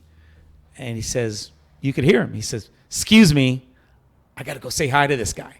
So now he excuses himself from Bruce McLaren, Roger Penske, and whoever this other guy. And he comes out and he grabs me by my shoulders. And this is where I have to watch my words. He got a friggin' go-kart. And I'm thinking, wait a minute. You just left that company to come tell me that you got a go-kart? Yeah. That was his excitement of the day. Big smile on his face. He said, let's go karting. I said, sure enough, let's do it. So then John Morton and Cliff and Pete and all of us went karting. But that was my introduction to cars. They ran the Daytona at the Daytona 24-hour. Mm-hmm. It caught on fire, I don't think it burnt to the ground, but it burnt really bad very early in the race. But the third driver in that group, so it was Pete Halsmer and John Morton and a young kid that had just come out of Formula V or Super V, and his name was Al Unser Jr. So now he and I were kind of closer in age and stuff because Pete was older and John was older. And so then we all went to dinner and hung out together. So yeah, my introduction to cars was pretty cool. That is pretty cool. And I wish I had my information now to go back, just the people that were around in the cars, and I mean the famous people, and I am rubbing elbows with them. How old would you say you were at that time? I don't know. Young. I was in probably late 20s. Maybe. Okay. Probably your age, somewhere in there. Gotcha. But anyway, so we came back from that, and then Pete kept driving my go-kart, and I sponsored him. Of course, it didn't cost me anything. We had used pump gas back then. Right. A little bit of Burris oil, and we were golden. And tires would last forever. They were Goodyear Eagles or something back then, and use them all year, I think. But he taught me a lot. We actually had some great days karting together and showed me a lot. And he's actually, again, he took me to another level. And it wasn't the level of driving fast. It was learning how to get the most out of a kart early and how to learn a track early. And he was the one that taught me about learning ahead. He said, you realize at Indy we're doing 212 at that time, 212 miles an hour. He said, do you have any idea where we're looking when we come out of turn 4?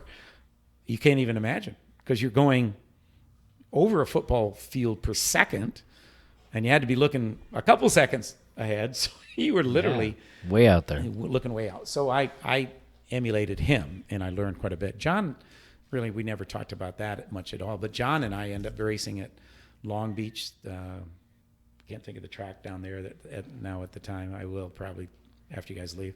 But anyway, he was fun. He was a great karter.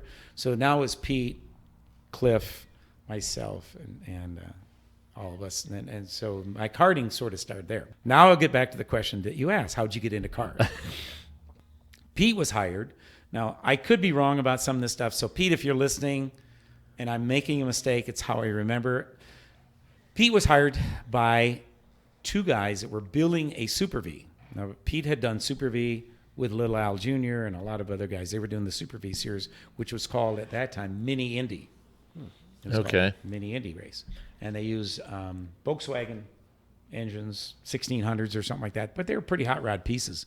And you went from Mini Indy to Atlantic to IndyCar at the time. And those guys were doing the Mini Indy or Super V. So these two guys, which they were building a Super V, had never built a go-kart. I mean, never built a race car before, never built a go-kart before, but they were building a race car. And they made a deal with Pete to do the test driving. And so Pete was to get X amount of dollars per day to go up to Willow Springs. Well, I think he got paid a few times, but pretty soon he wasn't getting paid anymore. But he still wanted to help him out. They're really nice guys. And one of the guys was Rob Leib. Do you know their Leibs? There's Michael Leib. Yes. Rob Leib was that guy. One of the two partners that were building these cars. So Pete goes, you haven't met these guys yet, but they have a car, and would you be interested in getting your SCCA license? I go, well, I don't know. Maybe. I mean, I didn't have a desire to be a race car driver. You're really just kind of going with the flow at the time, huh? Completely. Yeah. So I met those guys. And you're running your own business and stuff like that this whole time, right? Yeah. Autocraft Motoring Accessories. And I'm probably mixing some stuff up. So don't, please, whoever's listening, don't. We're going to fact check this so hardcore after this. You have no idea. It's going to be about 30 minutes long. Yeah. I'm not lying. I just don't have all my facts straight. So I'm going to use that. So I like that. Yeah. So they got me to he got them, instead of paying him, to put me through SCCA driver school. He knew he was never going to get paid. Sorry, Rob, but he pretty much had already decided that, but he still wanted to help him out. So they ended up taking me to SCCA driver school at Willow Springs, where Danny McKeever, which you probably don't know that name, but he was my instructor. Long story short, again, I'd never been in a race car, didn't know anything about it, and here I am at this track it was a Lola 620, I think. And I'm trying to do my lessons. So now he's introducing himself, the famous Danny McKeever, which was a race car driver, but a premier guy. He taught all the celebrities to do Long Beach Grand Prix. Yeah. That was that guy. So I get up there, and I'm this humble little guy because I'm still a kid. And all these guys had Corvettes and Porsches and whatever, and they were all up there going through his school. And so so Derek, what have you done? Oh, I've raced Porsche, I've done this. So it goes to the next guy. Everybody done anything, and now I know he's getting ready to ask me what experience I've got. Right. And I kind of put my head down and I sponsored an IndyCar. I'm the money bags. that would have been good, but I didn't think. And I said, no, all I've ever done is go-karting. And Danny goes, oh, you're going to be my star student. Just like that. That's funny. And I was. I mean, I just smoked all these other guys. And it was fun to realize that karting was my stepping stone to get there. And so I end up doing the whole school. I got through school, and then the Robert Leib, it was called Spicer Leib. And my next adventure was in a race. And it wasn't just a race, it was Long Beach Grand Prix. and it was the who's who. Just so we're on the same page. I'm sorry. How would I go? You're doing SCCA school. Was it just the the Super V? The one day? I had never raced yet. Was it just the one day of school? No, it's 3 days. Okay, 3-day school. I got my novice permit. You get your novice permit, which in turn you typically have to do a couple of races or something like that. In that novice, to get a regional race. Yeah, competition license or whatever. To get a national level. Right. To get a pro level. Yeah. Or you know somebody. I love how racing works. You know the right people, man. Yeah. That's all it is. Here's John Morton verifies that I could drive. Stu Hayner. He's a car. Yeah. Pete Halsmer that had seen me go through, because he went with me actually to the driving school, and so I went from SCCA novice license to a pro license. Naturally. Stu Stu Hayner. Yeah. Guy rubs elbows with Roger Penske. No. That's right. And Bruce McLaren. A few guys like that. So they get this Atlanta car, and I'm going to drive Atlanta because that's all they. I think that's all they had that year. I'm sorry. Why? Why are you going to do this? Because I wanted to. Yeah. Because I'm And stupid. they're like, I'm young and dumb. Yeah, and they got a car that we'll put this guy in there. We're going to put. Well, the thing is, we didn't. I had never driven a crash box. I'd never driven an Atlantic. I'd never driven anything. But I show up at Long Beach, and here's this black car that you see up in the corner. You can barely see it. It's my smallest picture in the building. And so we missed first practice. Now, it was IndyCar weekend. No, there's Formula One. So they got all the time, and we got no time. Right. And I think there were going to be one practice and 2 qualifyings. Or I think it was practice 1, practice 2 was a qualifying. But if you didn't make that, you could go back out and do the third as qualifying. Right. So I get down there, and the car isn't ready. Imagine that. Brand new team, brand new car, brand new driver. Didn't know. What can go wrong? What could go wrong? You guys are lucky you found the bloody track. Yeah. Yeah. So, and it really was not their fault. They had bought a differential or something from some big famous place, and the guy had forgot to put gaskets in it. So man. They put it in the car, and as soon as we started up, now I'm all strapped in, which, of course, it took them an hour to get me to fit it, although I was much thinner at the time. And they got me fitted, and they're the guy from the series, which was I think Canadian series, said, cut it off, you can't do it. And I emptied the whole diff there underneath the car. So we didn't do that.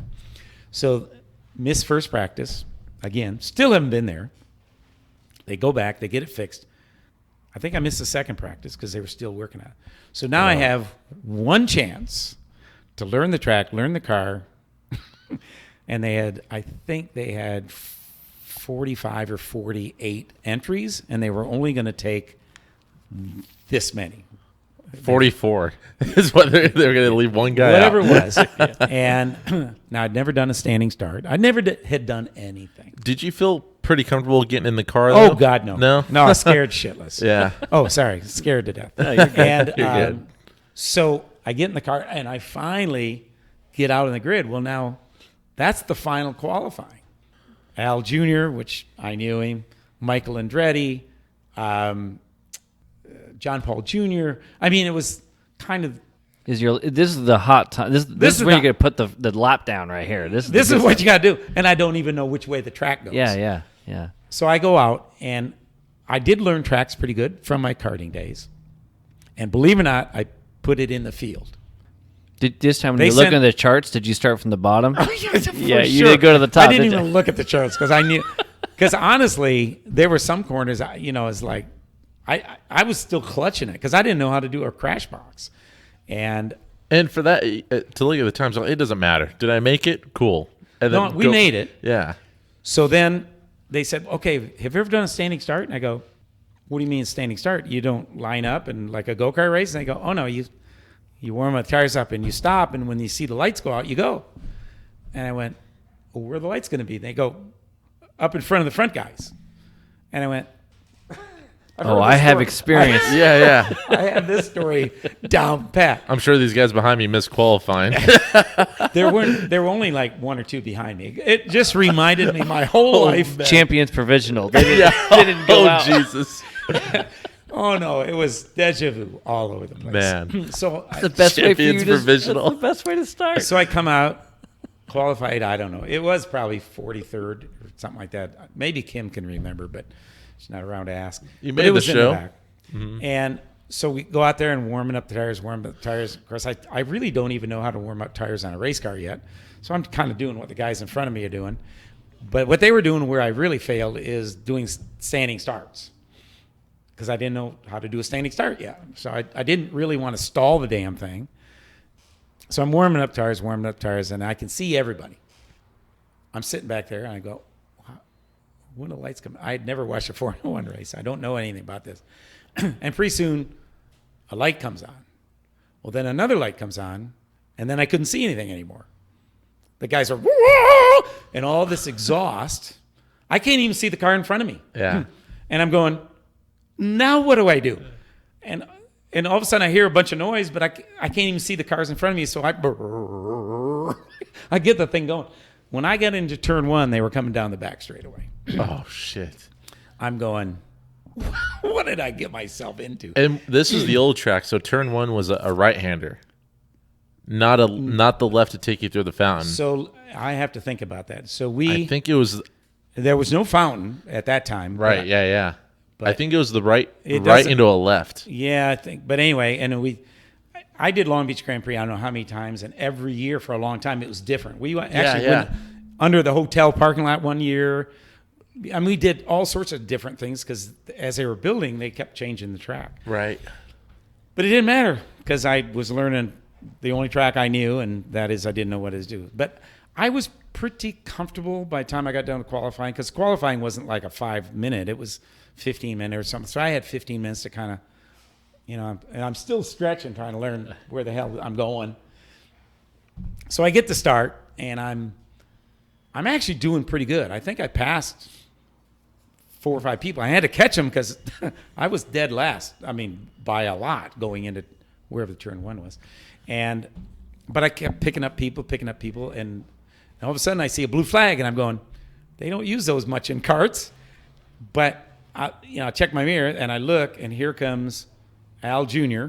Wow. And so I'm going, okay. And as I'm moving a little bit to the right, which don't ever do that, I think John Paul Jr. or somebody was passing me on the right. They just split me. And all of a sudden I started to just shake. And I'm going, oh, crap. Literally, I got down to the Linden Avenue, that road right there coming down toward the parking lot. And I just pulled it in the parking lot. I said, I'm done. Yeah. Forget this. I don't want, because there were 40-some cars still coming at me. Yeah. And I literally got down there. And then I thought, okay.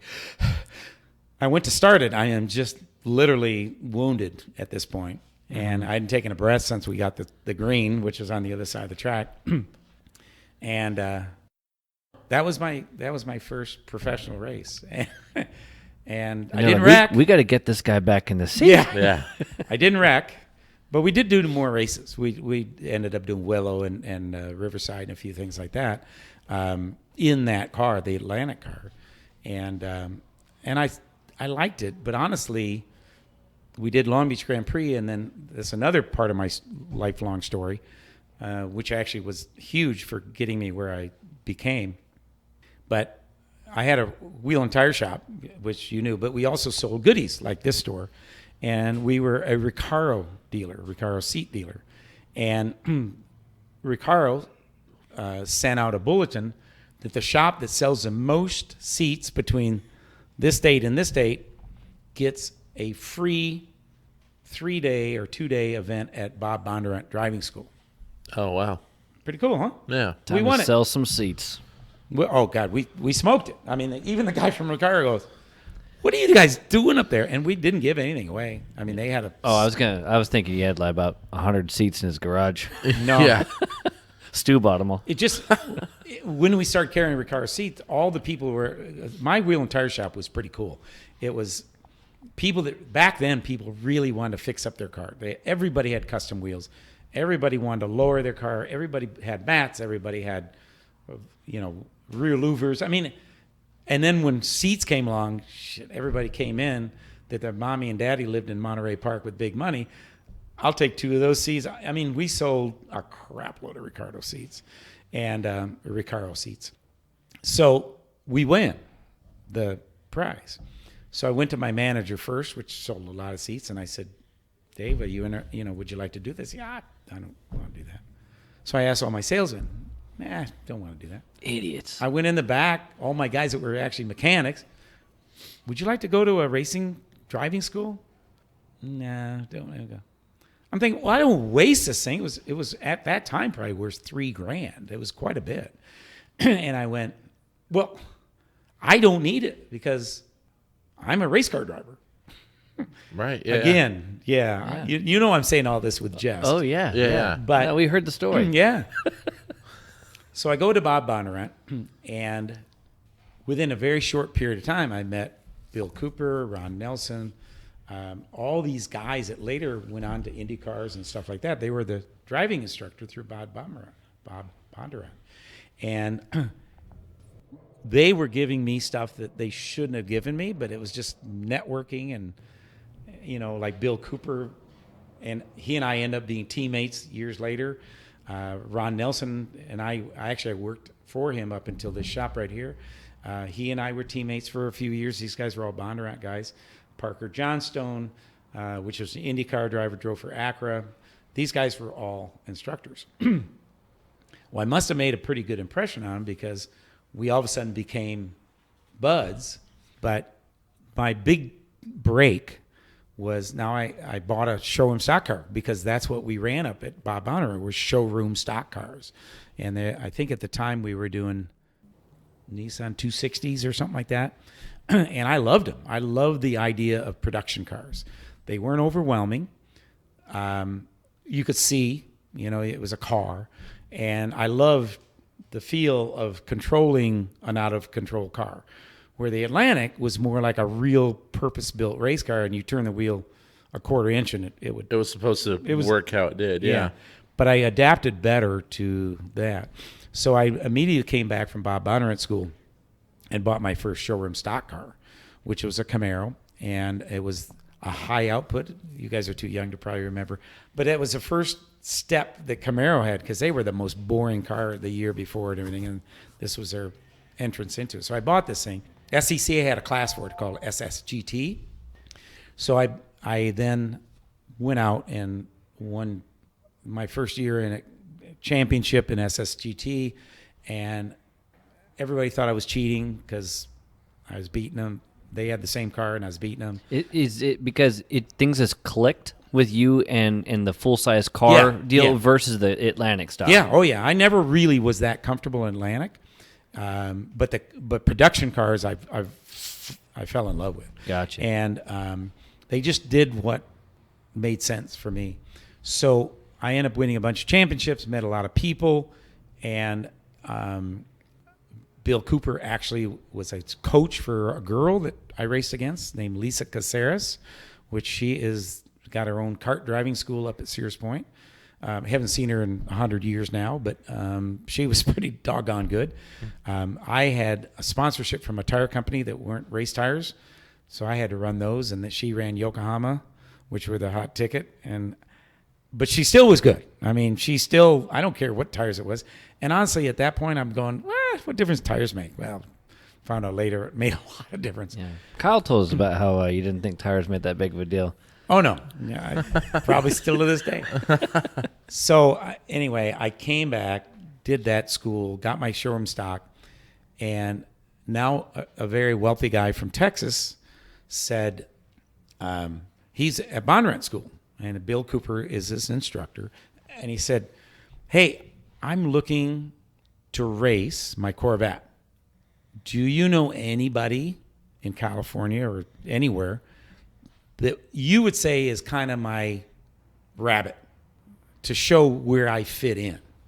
And Bill, I guess a couple of the instructors say, yeah, go find this guy down in Southern California. His name's Stu Hayner. He drives a showroom stock car. But mine was a Camaro. His was a Corvette. I don't know who the guy is. I drive my Camaro out to the track.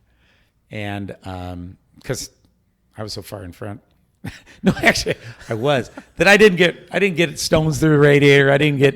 You were pretty far in front when you got the blue flag as well, I think. He's leading everybody. Yeah. No, that I just adapted to really quick. And like I said, we were protested every weekend 3 or 4 times for having illegal stuff. And honest to God, we bought the Camaro at the dealership. Just as it sat. As it sat, came back, bolted in a roll cage, put a fire extinguisher in, and that was it. And showroom stock. It was legitimately showroom stock at that time, nothing on the interior. From how I understand, it was literally supposed to be a car with the safety stuff bolted on. That you could go drive.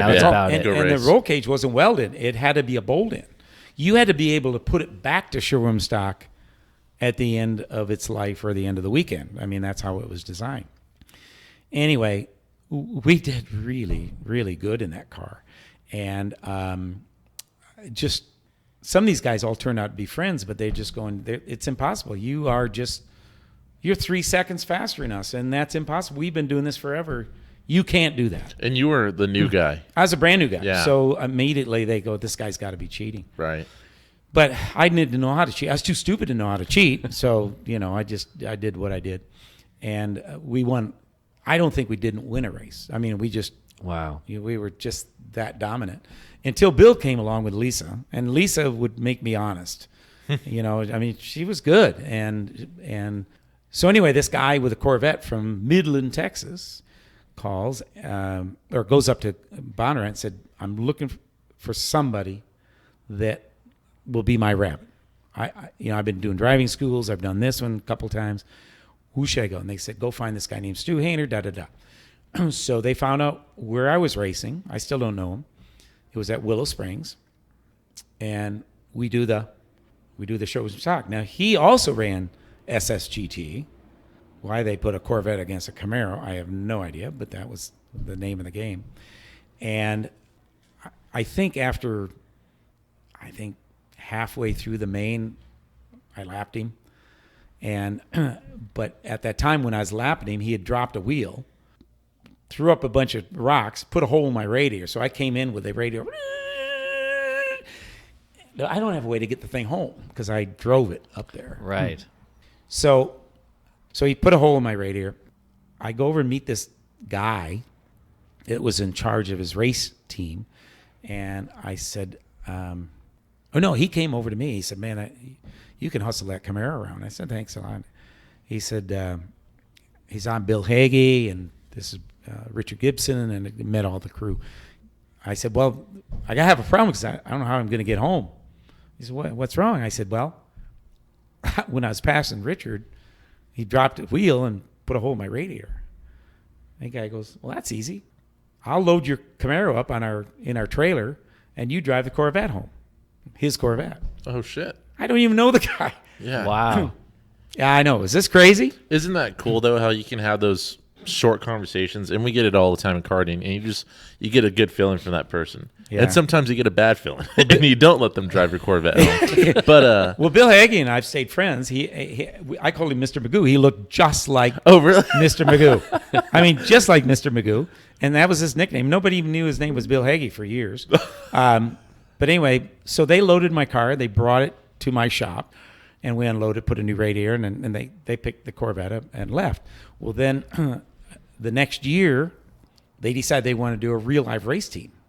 This is all going in the right direction, right? This is kind of shocking me. It's going in the right direction. So they were going to – I ended up driving Richard's car quite a few times, like at Texas Motor Speedway, and he was from Texas. And so they would prepare the car, take it out. I'd fly in, and I'd drive the car. And the Corvette was so much faster than my Camaro was. But anyway, Richard loved the fact that now they were winning his race team. So – God, I got to remember all this stuff. I haven't told this story in so many years. But this is now about 1980s, maybe 85 or 86. Man, you went from getting into karts to cars in a big-ass hurry. Mm-hmm. Wow. Yeah. Well, and to think back, you and I have this conversation all the time, but that was at the time where the average guy can get in a car a little bit easier. Oh, yeah. Now it's a money game. Yeah. Yeah. So... sorry to stop for a second. At that point, did you feel like you kind of knew I mean, obviously you were good behind the wheel, but were you able to translate what you were doing very well, or you just did it? I just did it. Yeah. And I was having fun. I was getting free flights, staying at their home in Midland, Texas, which was a ranch. It was beautiful. And I used to spend the weeks with them there. And so they decided to do a team. So they called me and said, we want to put together a team. You know anybody who wants to drive? Well, I called Bondurant. Bill Cooper, Ron Nelson, Parker Johnstone. I called all my buddies that got me the ride, and we now had a team. That's cool. Dad, Richard was paying the bills, and now all of us are flying in. We're having caviar and shrimp. And I mean, we'd never lived so high in the hog ever, and we're just a bunch of yahoos. I'm the only go-karter in the whole group, but these guys are all race car drivers. And so we started RP. Let's see, Richard Gibson. God, that doesn't sound right. RGR, Richard Gibson Racing, but that just doesn't ring a bell. Which now still a lot of friends of mine were crew members on that team, because I always paid back. You know, you help me, I'll. Yeah, you know. For sure. So I had guys that used to work in my shop, my wheel and tire shop, and which I still had at the time, and we had some of these drivers. And so Mark Wallachacek, I don't know if you know who that name is, greatest guys in the world. I mean, if you ever watch some of my videos in cars, some of these drivers are in those races now. And so we came out of the box thinking we're going to smoke the field. The problem is we got in a series that was endurance racing, and none of us knew how to go slow. No, seriously. I mean, it was 10 tenths every lap 10 for you tenths guys. every lap, and you couldn't do that. Yeah, got to keep the car underneath you. And especially back then, because they were real live showroom stock, and we could burn a brake down in a session. Mm-hmm. And so we learned how to be quick changing the brakes, but we go, wait a minute, these guys that are beating us don't even change brakes. Yeah. Yeah, the amount of time you guys gain on course does not equal what you're losing on in the pit lane. Exactly. So I was with RPG for a year. We actually did really well, but there was this other team called Morrison Cook that was smoking us, and we were faster. So it just never made sense. How can we lap you guys and you still win the race? Well, some of that was politics, for sure. They were the factory GM, and we were a bunch of yahoos. But in reality, their fuel stops were faster. Everything was faster. Strategy. But the on track was slower. So we would pass them, but then we'd come in the pits and they'd go around 10 more times, while we were in the pits, and right. So I didn't know what was going on, but we had a good time. Don't get me wrong, we had a good time, and the drivers were so funny. They were just hilarious, and we had a good time being a team, but really didn't know actually our ass from a hot rock. I mean, and a couple times we knew that we won, and we probably did, but we got convinced that we actually didn't win the race from the politics. But really, there's no sour grapes. I mean, that team was just the most amazing team, and everybody knew that team as being the factory deal. And obviously they had engineers, and they had more engines and more money and more. They were sponsored by Mobil and General Motors and everything like that. So the next year we're up there. RPG I keep saying RPG. That's a karting. Another team. Yeah. Richard Gibson Racing, but RGR doesn't sound. It just doesn't run off my tongue as smooth as it was. But it's Richard Gibson Racing, no matter what. So we were Sears Point's the first race of the season. This had to be in like 1986 or 7. And we've got our suits, we've got our helmets. I mean, we're all ready to go. All the drivers that I just told you about, we're all still on the team except for one. Andy Porterfield was one of our drivers, and he opted out to do it that year. And they brought in, I think that's when Wallachacek came in. But so we're all up there waiting for the tractor trailer to come from Texas. And we waited, and pretty soon they were practicing, and we're still waiting. And I picked up the phone. I said, Bill, where are you guys? He says, we're still in Midland. What's going on? He said, well, Richard loved to drink. Yeah. Well, his family intervention, is that the right word? Intervened? Yeah. Intervention. Intervention. They had an intervention with him and hauled him off to dry him out. We're not coming. Wow. I went, all my plans, everywhere. Yeah. So everybody split up. But everybody split up and everybody made out like a bandit, honestly. So Parker Johnson goes to Honda. He becomes the factory Honda driver and becomes sponsored IndyCar driver from Honda. Wow. Ron Nelson got on a prototype car. Welkacek, I don't remember where he went, but I think he got a ride. Everybody got a ride except for me. The Cinderella story was over. But just like that. But at the same time, I hate selling myself. I always felt cheap going to a team and say, put me in the car. People ask me, and I always thought my whole career was going to be, ask me, I'll do it, but I'm not going to approach you. Yeah. You probably know just doing this podcast, I'm not the guy that wants to put himself out there. Yeah. I just, if it happens, it happens. So in the meantime, Fast Freddie Baker, which drove Porsches, he said, are you looking for a ride? I go, actually, I think so. This is before I found Gibson wasn't coming. He said, would you go out and drive my car? Now, he'd been driving it all day now. And I get in his car.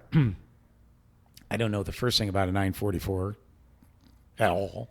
I do know the track well because of the Bondurant school. And I think my third lap, I was a second or two faster than Freddie had gone. Oh, wow.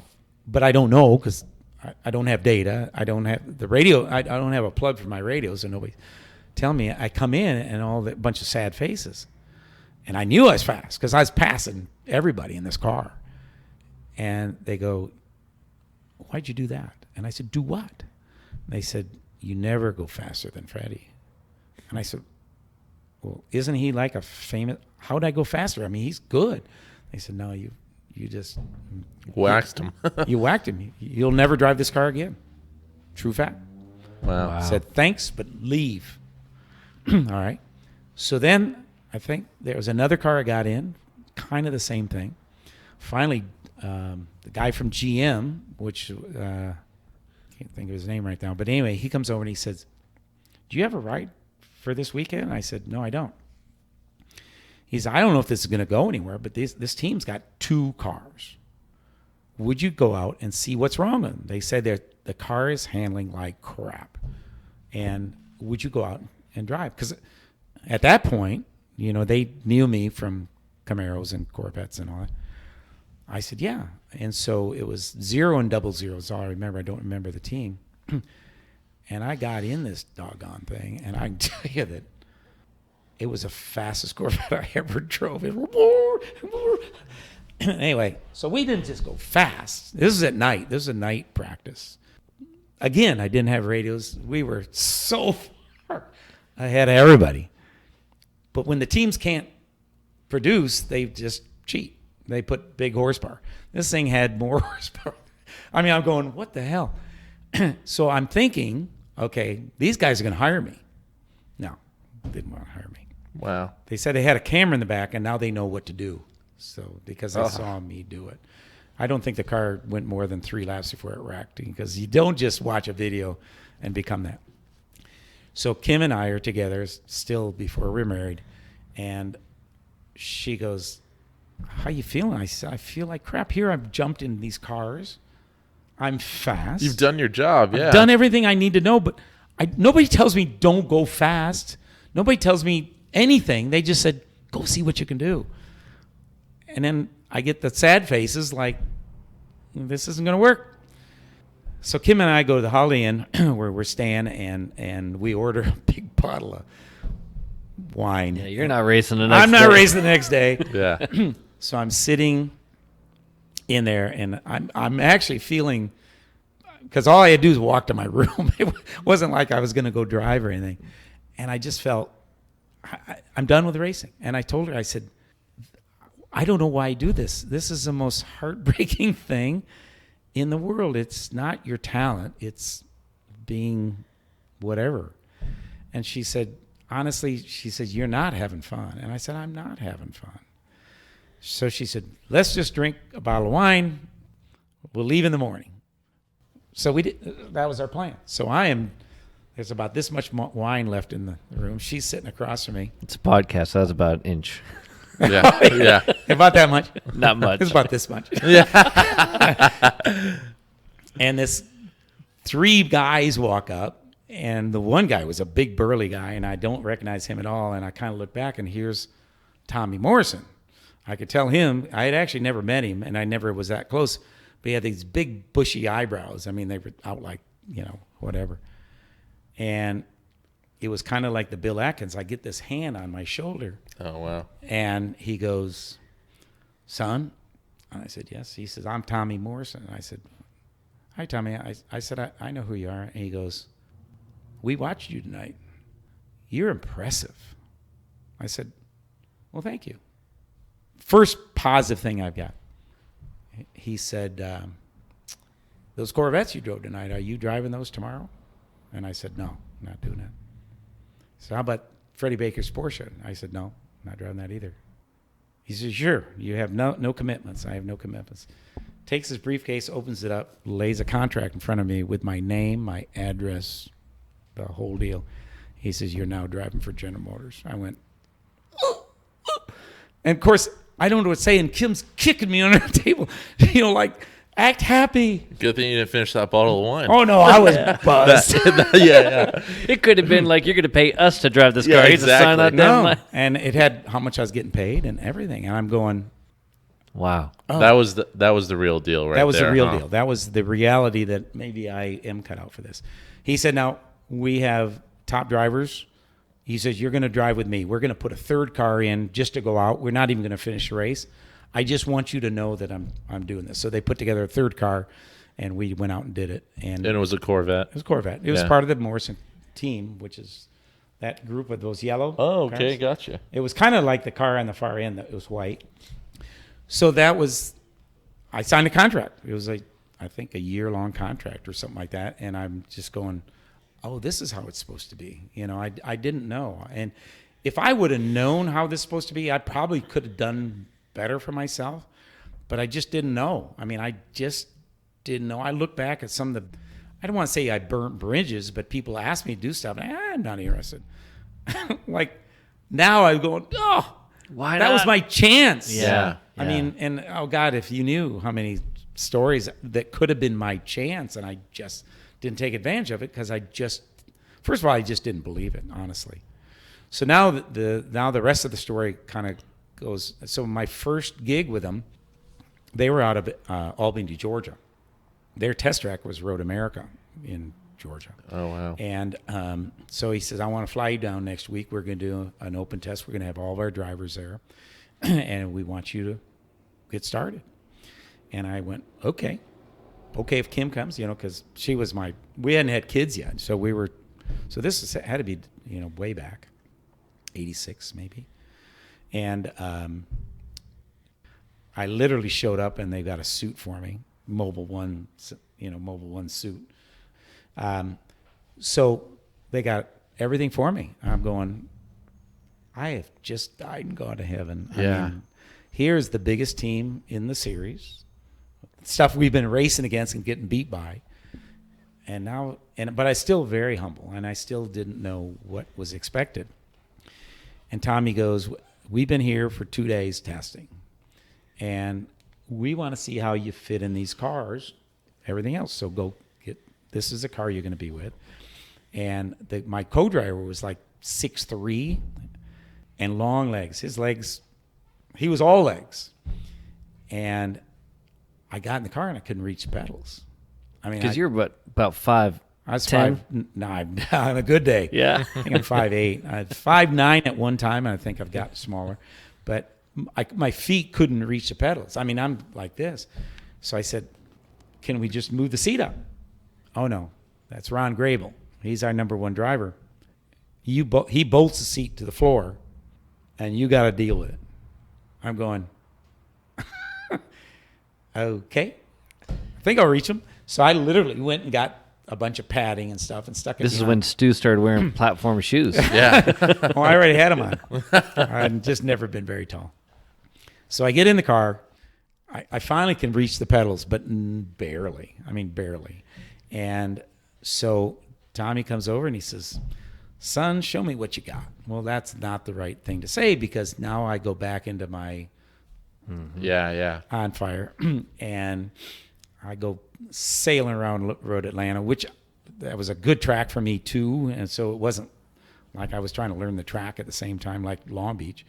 And came back in and man, that car was just pinging and dinging. You know, it was so hot. Their brakes are bing, bing, bing, you know. And I wrung the thing out. He goes, that was impressive. But you are never, ever going to drive my cars like that again. That's the last time you're ever going to do that. And I go, what'd I do? And they go, we're an endurance team. If that's how you were doing endurance, right, then this is probably what happened. So I said, well, what do you want me to do? I'll do anything you want.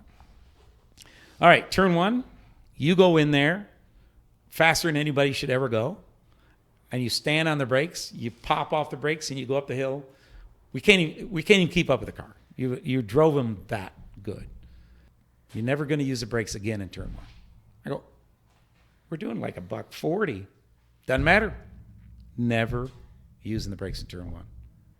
I go, do you want me to die? And he goes, no, that's just Figure what you're it going to out, do. I guess, huh?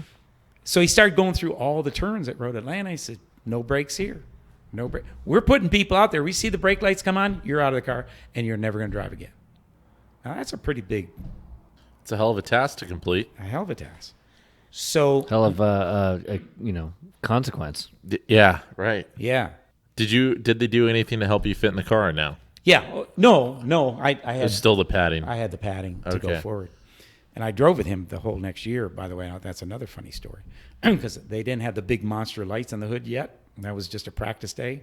They put the big lights on, and now I'm like this. I'm trying to see over them. Anyway, so I went, I don't know. And so I went back out, and I was like, I don't know, probably exaggerating 10 seconds slower than I was doing that. But I was quite a bit quicker than they were. But now I realize why I was fast, and they weren't probably.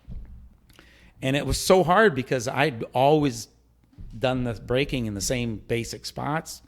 I ran the Gibson car there the year before. I mean, I knew what the car should be able to do and how to do it. And I'm doing that, and I'm just going, God, I'm going to get fired before I even make it through my first day because I'm so slow. But I did what he wanted me to do, and by the end of the day, I was faster than I was burning the tires, burning the brakes down. Wow. And so, but I learned that you could do it. You just had to do it a lot different. Yeah. So when you came down the long straightaway in the front of Road Atlanta, you actually just had to breathe it off. And then, and he kind of helped me. You know, Tommy said, just lift and go in the corner. And if you think you can go faster next time, lift a little later. If you still think you can go faster, lift a little later, but don't crash my car. And so literally that's what we were doing. I was going down. I was still going in pretty deep, but I'd lift and that car was just, all the way up through turn one. And I'd go, well, my mile per hour here is better than it was the way I was doing it. Mm-hmm. Yeah. And now you're keeping the brakes together. Yeah. And so literally we weren't using the brakes. We were just using the tires. Tires he didn't care about. They were production Goodyear Gatorbacks. They'd last forever, and they were shaved too. So by the end of the day, now I'm helping the rest of the team. This is what I'm doing to do this. And oh, by the way, I was shifting like at $6,000. Oh no, 5,200. I mean, everything just completely changed on me. Right. Yeah. But at the end of the day, I was still able to go just a snad quicker than I did with my elbows out and hair. Instead of driving hard, you're driving efficiently. Yeah. So we won everything with Tommy that year. I mean, because we didn't change brakes, and our fuel mileage was better than anybody. So when everybody else is going up the hill in third, we're going up the hill in fourth. down in turn 7, they were using second. I'm using third. I mean, everything was a step up. Right. Did it feel fast? No. But then one of my teammates, Don Knowles, was a genius, just a genius, and a great driver. And he showed me they had so far beyond what we're doing now, but there was like, he had accelerometers they'd put in the car, and they could tell the actual, if you're accelerating and decelerating. I mean, they had all this. It seemed really high tech then, and of course now it's a joke. But he showed me that the actual picking up the RPMs and picking up the mile per hour was faster, or as fast, instead of going, buzzing the heck out of the engine. It was actually faster in a higher gear. And so between Don and John and myself, we just kept chasing finding after a little bit more, after. And so now John and Don were now we were all sharing information, and we made the whole team just better, because I was on fire and now couldn't be, and they were trying to save the brakes and didn't know that you could actually do more. So by the time the thing ended up, I think I was a pretty permanent fixture with the Morrison Cook team. And and there's a lot of stories that go along with that too, because I replaced a guy named Jim Cook, which had died at Sears Point in a race car. He just heart stopped. Gotcha. Oh, wow. Pulled down, instead of going up through turn 1, he just went straight and parked the car, opened his door. It was a prototype, opened the door. And so they just thought, he's just, something happened. And they beyond her over there, and that was it. Dead, cold dead. And I replaced Jim Cook, which that is another one of my fun stories, which I look back and it is funny now. But I'm sure that I could offend people by just quoting what I was told. So my first day with the whole team, that was a test day. No, I think it was Brainerd, Minnesota. But anyway, I'm now meeting the whole entire team as the replacement for Jim Cook. They didn't want a replacement for Jim Cook, and especially because I had a mullet. I did. We all did at that. Well, not you probably, but anybody with hair had a mullet, and you can actually see it in some of the pictures. But I was from California. They didn't want me on the team, and I've had this problem when I've gone from one team to another team. I was in our Richard Gibson race team, and all of a sudden I was on their team. And I remember one of these guys, he was laying underneath the car, and one of the other guys, which I'd met at the test, Thomas Hart, he said, I want to introduce you to all of the rest of the team. He was kind of the team leader. And he takes me over, and you can blip this if it's too bad, but this is a quote. So Tommy Sapp is Tommy. I think we were 5 Tommies and a Stu, by the way. Tommy Morrison, Thomas Hart, Tommy Rowe, Tommy, what did I just say his name was? Sapp, and one more. But they didn't call him Tommy. But everybody else, goodness, there's Tommy or Tom. So he said, "Let me introduce you to Tom." And I said, "I've already met him." I know, I don't think you met this one. So he's laying there at the ether car. The feet are hanging out. Thomas Hart says, "Miss Tommy, I want to introduce you to our new driver." And as he's starting to say something, the guy from underneath the car, which I'd never met before a day in my life, goes, "I just want you all to know, I am not interested in meeting some long-haired, yogurt-eating, granola-chewing faggot from California." I mean, he just laid it on me. And I'm going, wow, that's an introduction. And I said, "Nice to meet you, Tommy, but I don't eat yogurt." I didn't say anything about anything else that he called me, but I said, "I don't do yogurt," or something. And that was my introduction to him. And that's kind of, they were Southern boys. I mean, and we were California. A different lifestyle, It was a different lifestyle.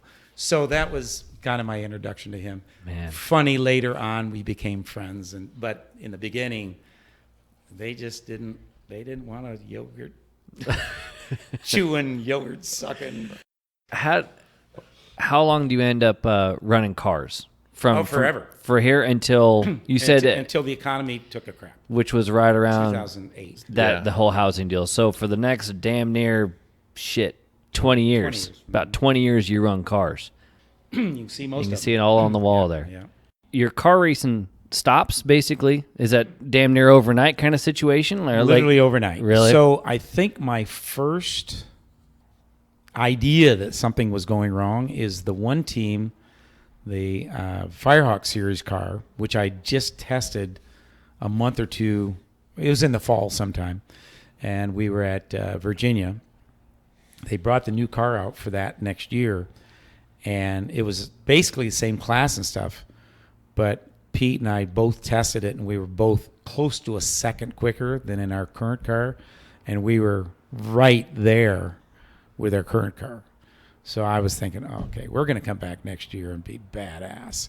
And Kim and I are watching stuff. I think it was at Christmas time or something, and brain fart, but where they auction off cars. Barrett Jackson was doing it. I don't watch the program at all, but we were flipping channels and stuff. And just as I flipped channel, I went, "There's our race car." Oh, on Barrett Jackson. On Barrett Jackson, shit. It's the one that we just tested. So that was our brand new car, and I'm going, "What the hell?" So I called Halsmer and I said, "What's going on? I just saw the white Mustang that we tested," and he said, "I know nothing. I haven't heard anything." The guy was closing shop, but didn't tell us anything. Well, that was the first thing. In the meantime, I'd already got my NASCAR license because to do the new series, it was bought by NASCAR. So Grand Am. Yeah. I had to do a NASCAR license. And I did the SCCA license for the Speed World Challenge Speed World Challenge thing. So I had all those lined up. And the Barrett Jackson deal, oh, God, that talk about taking the wind out of the sail. Oh, that man. Oh, wow. And then a week before we go to Daytona, which is now in January sometime, to do the test, I get a call from the team owner, and he says, "I hope you didn't buy your ticket." And I go, "What?" And I said, "Yeah, I did. I got the ticket in hand, $800 ticket. Ugh. My license was $1,200. And he said, "We're not doing Daytona." I said, "What happened?" And he said, "Sponsor business took a shit or whatever and pulled the plug." And we were heavily sponsored by this guy. And I went, "Oh, crap, okay." And then the GTO thing, which we had just got our restrictor reduced or enlarged because we were taking a knife to a gunfight because we were running against the Corvettes and the Cadillac, which were factory deals. We were in a GTO. Well, the GTO is not aerodynamic like those cars, but they gave us the same restrictor. But it turns out with the GTO, we're 12 miles an hour slower to go down the straightaway, which was huge. We finally got that. So that would have been better. That would have been better. And that deal went away. So literally in 1 month, all my racing career dried up with all 3 different teams that I was racing with. And so I just didn't know what I was going to do, honestly.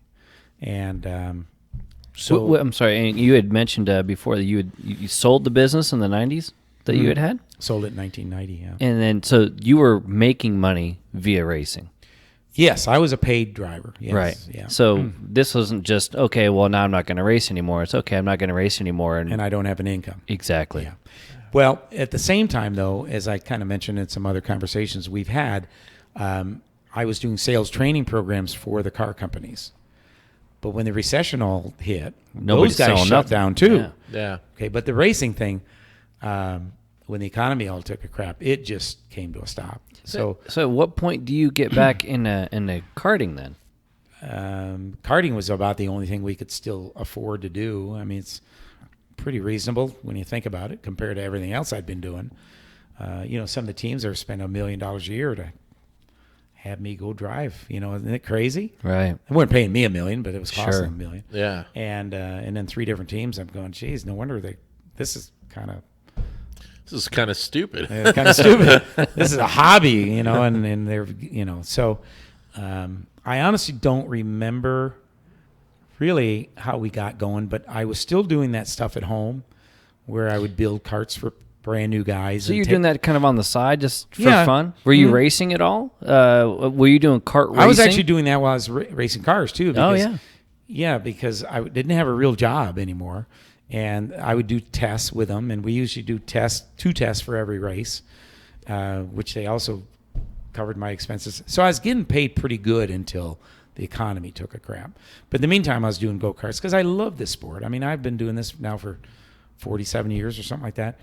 And I still have a passion about it. You can probably tell just hearing my voice. I mean, I love this. Every time I look up there, brings back some fond memories. And the people I've met through karting have been so near and dear to my heart. And I mean, every time I see John Bush, I mean, I literally tingle. And we're a bunch of old men now, but just the good times that we had. Yeah. And so I've been very passionate about it. And at one time when that economy all took a crap, people, the only thing they could afford probably was a go-kart. And I was back building $1,000, $1,500 go-karts, but putting the Stu spin on them. I mean, I was making pretty nice used karts back there at the time, and I'd get the frames powder coated, and I'd put new decals. I mean, some of the karts that came out of my garage looked like brand spanking new, but it wasn't a money making deal. Still to this day, I'm sure a lot of people think that kart shops make a lot of money. They don't. It's a passion. Yeah. If they don't have the passion, it's not going to fly. You guys have a passion. You probably wouldn't be doing what you're doing. I mean, you kind of have to. It's not like you're making bank. It's just I have a passion. I love helping people. I like to see them grow. And that was me. I mean, I really did. So when I opened up this shop, I had 30 karts that were in my garage. And we had them all here in the showroom. And of course, I didn't have a showroom this time. This is where I stored them. Mm-hmm. And we just kept doing that. But pretty soon, there was a lot of things happened. First of all, you couldn't get good used karts. They were really so old, and inch and a quarter axles, and the brakes didn't work, and couldn't get the body work anymore. I mean, it was just pretty soon you'd have $2,500 worth of time in a $1,500 go-kart, and you had to kind of weigh that out. Right. So we've evolved where now you hardly see a used kart. Yeah. Our used kart now is karts that were brand new a year ago that our guys raced, and then and they raced it good, and then we got them another kart, or they got another kart, and that would just kind of keep doing the trickle down effect. Yeah. And but it's hard to get good used stuff anymore. But do I want to take a beginner and give him something that's completely obsolete? Right. Yeah. That's not worth anything. Start people off on the wrong foot. Start them on the wrong foot. So I can't give a guy that knows if something happens, they can't get a replacement part for it. Yeah. Anyway, but we got rid of stuff, and actually my kids, and Andrick is kind of one of my kids like Eric. They kind of keep me in check. I mean, I don't think I'm a hoarder per se, but I hate giving things away or putting things in the dumpster that I paid good money for. Yeah. And yet, even though the value may be tumbling down. Right. Yeah. And so, but at the same time, I'm going to keep it around, but every month I get rid of a whole bin full of something. Yeah. If someone was smart, they just sit out there by my dumpster and take it home, because pull up a chair. I see that same stuff sold. Pull up a chair. I see that stuff sold on eBay, and they sell it all the time. But I don't want to go through the pain in the butt. Sure. In fact, this is a quick little story that we have that I didn't hear him say in his podcast. But one day he was here and he's going, "Dad, what are you ever going to do with this crap?" And I said, "Well, it's got a value. People do come in. When was the last time someone came in for anything in that bin?" Crickets. A year. I'm your dad. You're going to listen to me, all right? That's when you pull that card. Let's just throw it away. I said, "Fine. This is going to be yours someday. Go throw it in the dumpster." Mm-hmm. And he proudly walks out of that door. You could hear the dumpster go, all this stuff in the dumpster. He comes back and he's here. I bet it's not 20 minutes later. Guy comes in. Oh, man. "You guys got one of these?" Kyle looks at me. I go, Kyle runs back out. Yeah, out of the dumpster. I got one in the warehouse. Got one in the warehouse. You remember that story? He goes back, and it was like $100. Oh, man. And that thing was full of $100 things. Right.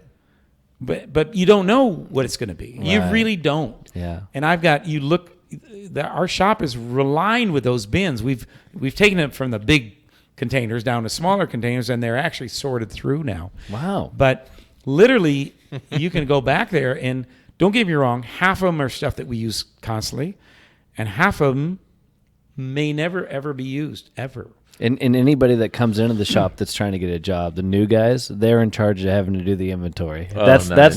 that's the dig. Well, and you get to go out there and count, boy. Well, the worst part is like James, where's this? I don't know. And I go, well, no, you made me move it. Do you remember where I put? No, I don't know. Going back to you driving. We need to get back. Yeah, well, I want to because you aren't driving this year a whole hell of a lot, but you did last year. Yeah, and you had been racing fairly regularly that I remember all the way up till that point. Here in the more recent years of you racing and whatnot, what has or maybe you can even kind of put a peg on it. What has been, as a driver specifically, and I'll say to the side, the big silver cup I'm looking at over there, sweet. The team of the year last year with the ProKart Challenge. As a team and just the organization that you guys had picking that up must have been pretty damn cool. But as a driver, what's maybe the shining achievement for you, or the one thing in karting anyway that you're like, that's pretty badass? It probably will go into a long story. I'll try to keep it down. But you didn't know me really farther back than a few years ago. A few years ago, I could bring out my driving suit that I used with no cuffs, burnt arms, name it. The zipper's been replaced 5 times. I wasn't into fashion. I wasn't into looking good. It was really just about having a lot of fun, because I still think everybody that gets into karting should have fun. Even if you're doing ProKart, doing the Rock the Rio, I ask everybody I was with, did you have fun? Oh, yeah, I had a blast. Okay, then we're still doing it right. But if you're not having fun, this is probably not the sport to be in, because it's an expensive, per se, sport. Yeah, for sure. If you're not having fun, don't do it, okay? So I had an old Pyrotech helmet that I bought on eBay. It was Snell approved, the only reason I got it, but it's ugly as hell. I still have it back there. The suit I had pieces hanging off the sleeves. Looked like a bear attacked you, I bet. It was when I drove, it was a cold day. All the cold air go up in my arm. And my helmet was ugly. I literally never bought a pair of karting gloves a day in my life up to that point. They were welding gloves because I could buy them for $19 or cheaper. So I looked like crap. My shoes had holes. They're used suits. $20. They fit me. Okay. So they'd have holes. My toes would be come out at the end. I don't want to say that I looked like a complete bum, but pretty much. I did look very much like a lot of new guys we see today. Oh, this is all for Lancaster Grand Prix 3 years ago. James goes, you can't go to Lancaster with a white helmet. You can't go there with its shoes. Buy, invest in yourself a little bit. Invest in yourself, exactly. Represent the business again. Coming back. So to I that. make another trip down to Sparko. We pick up a black suit, which everybody loved them, and so our team kind of all bought those or all got them. And I got some shoes at the time, but I got some cool shoes because it matched. Oh no, because I got the shoes first. Well, then I talked to my guy about painting the helmet. He said, what colors you want? I said, well, here's my shoes. And if you look at my shoes and the helmet, they go hand in hand. they're blue and orange and white and all this other stuff. So when I went to Lancaster Grand Prix, I was a different driver. I was a different driver. I drove different. Everybody said you sit different. I felt faster. I felt like a real racing kart driver. Now, not just a fun deal. Kind of going back to when you got that first suit, when you showed up and you had your gear suit. bag. And there you go. There's the suit, and how that made you feel. It did. I made it. And so that was the transition from didn't care what I looked like so much to now I really care. Now, still, if I go out, I'll put my helmet on, I'll put the suit on, I'll put the gloves on, But if I've got a pair of sneakers like this, I won't put my racing shoes on because it's just too hard to bend over and to tie those things these days. So I'll slip them on, and then. But if I'm racing, so at Lancaster, I had the whole garb on. Well, my first race at Lancaster was a disaster. Not because of anything terribly happened. It was just my mental deal. He's the one, like he did Lancaster Grand Prix the year before. Who's he? Sorry? James. James did. And I encouraged him to do it, and we got him out there. And he was actually meaner to me than he'd ever been to me in his life. And I couldn't figure out what was going on. I said, James, relax. What's going on? Not very, It was his nerves. But I didn't know it. I kind of figured it out when the very last, the main event on Sunday happened, and he came back with a big smile on his face. He goes, I wish I was starting this race on Friday like what I feel like today. And I went, oh, did you have fun? He goes, oh, I had a blast. So the next year, Lancaster's coming up, and he said, Dad, you need to race Lancaster. He said, you are a legend in city street stuff from racing cars, the Miami Grand Prix and Long Beach and all the other city streets that we did. And I said, yeah, but it's different. The walls were this high and I could see over them. In a go-kart, I'm this high and I can't see over. I said, it's not the same to me. He said, oh, you're going to go out there. You're going to have fun. You're going to kick ass, whatever. I said, all right, well, I'll try it. So now I go to Lancaster Grand Prix with my new suit, my new shoes, my new gloves. But I wasn't ready for the walls. And it wasn't the same as doing Trans Am at Long Beach, I can promise you. I was so nervous. And I became James the year before. I couldn't function. I was so nervous. Because I was going around these corners at 50, 60 miles an hour. And I couldn't see what was on the other end of the corner until I got there. And you'd all hear about all these big wrecks going out there. And I said, I don't know if I want to get tied up in a big wreck. And I said, I can't see. And I'd been racing many years with karters and even, the big cars. And the flagmen are sometimes asleep. And the karters, especially, they're on their phone, they're texting. I didn't want to put my life in their hands. But I didn't talk to anybody about it. I honestly I did not even want to come back on Sunday and do the race. I didn't tell anybody, but I was the James from the year before. And I'm talking to someone, I don't remember who it was, but they said, are you having fun? I said, no, I'm not having any fun. And they said, what's the trouble? And I said, I just don't know if these corner workers are going to wave the flag before I come in there at 60 miles an hour, and I don't want to wreck. I mean, I never worried about wrecking anything in my life, from motorcycles to karts to cars, name it. And he said, you don't have to worry about these corner workers. I said, what do you mean you don't have to worry about them? These guys are actually on it. They don't just use one corner worker. They use multiples in all the corners. He said, they don't text. He said, you just keep an eye on them. And when you start seeing the guy kind of raise his arm, expect something's happening. And I went, really? I got out there and I went from dead last. I think I finished 5th or something like that. Had a blast. That's funny. Just exactly what James had gone through. But now I don't know if he actually started trusting that. I don't know if we even talked about it because I didn't know it at the time. But somehow he was so much more relaxed in the race. And honestly, I wanted to start that weekend all over again because between not being able to see and I just didn't want to wreck. And coming around the corners, I'm so apprehensive. Yeah. Next year came out of the box. I was the fastest every session, qualified on pole, and won the race. And that was the year after that. And that was a highlight. So I won a ProKart Challenge ProKart Challenge race at one of the biggest events that we have. And so I'm going, God, I'm so looking forward to, doing it.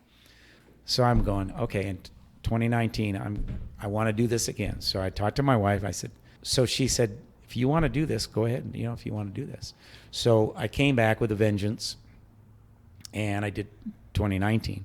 I did not do as well. I believe I would have won the main, but my gas tank, for some unknown reason, decided to come loose first time through the hairpin. And it literally is full of gas, pushing on my leg going. Talk about can't concentrate at all. I did finish second, but I think without that, I think I would have been able to win the thing. But either way, because my second place there, that did allow me to, and that was another thing. I didn't have to win it to win the championship. I was up by enough points that if I finished, I think, above sixth, that I was. Yeah, but the season wasn't exactly smooth sailing the entire time. No. There was something happened. Oh yeah, so yeah, I had my first big one.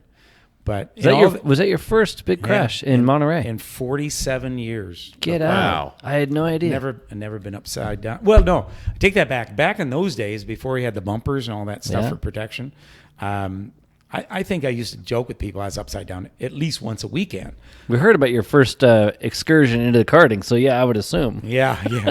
My Miss Piggy helmet was scraped everywhere because it just was upside down so much.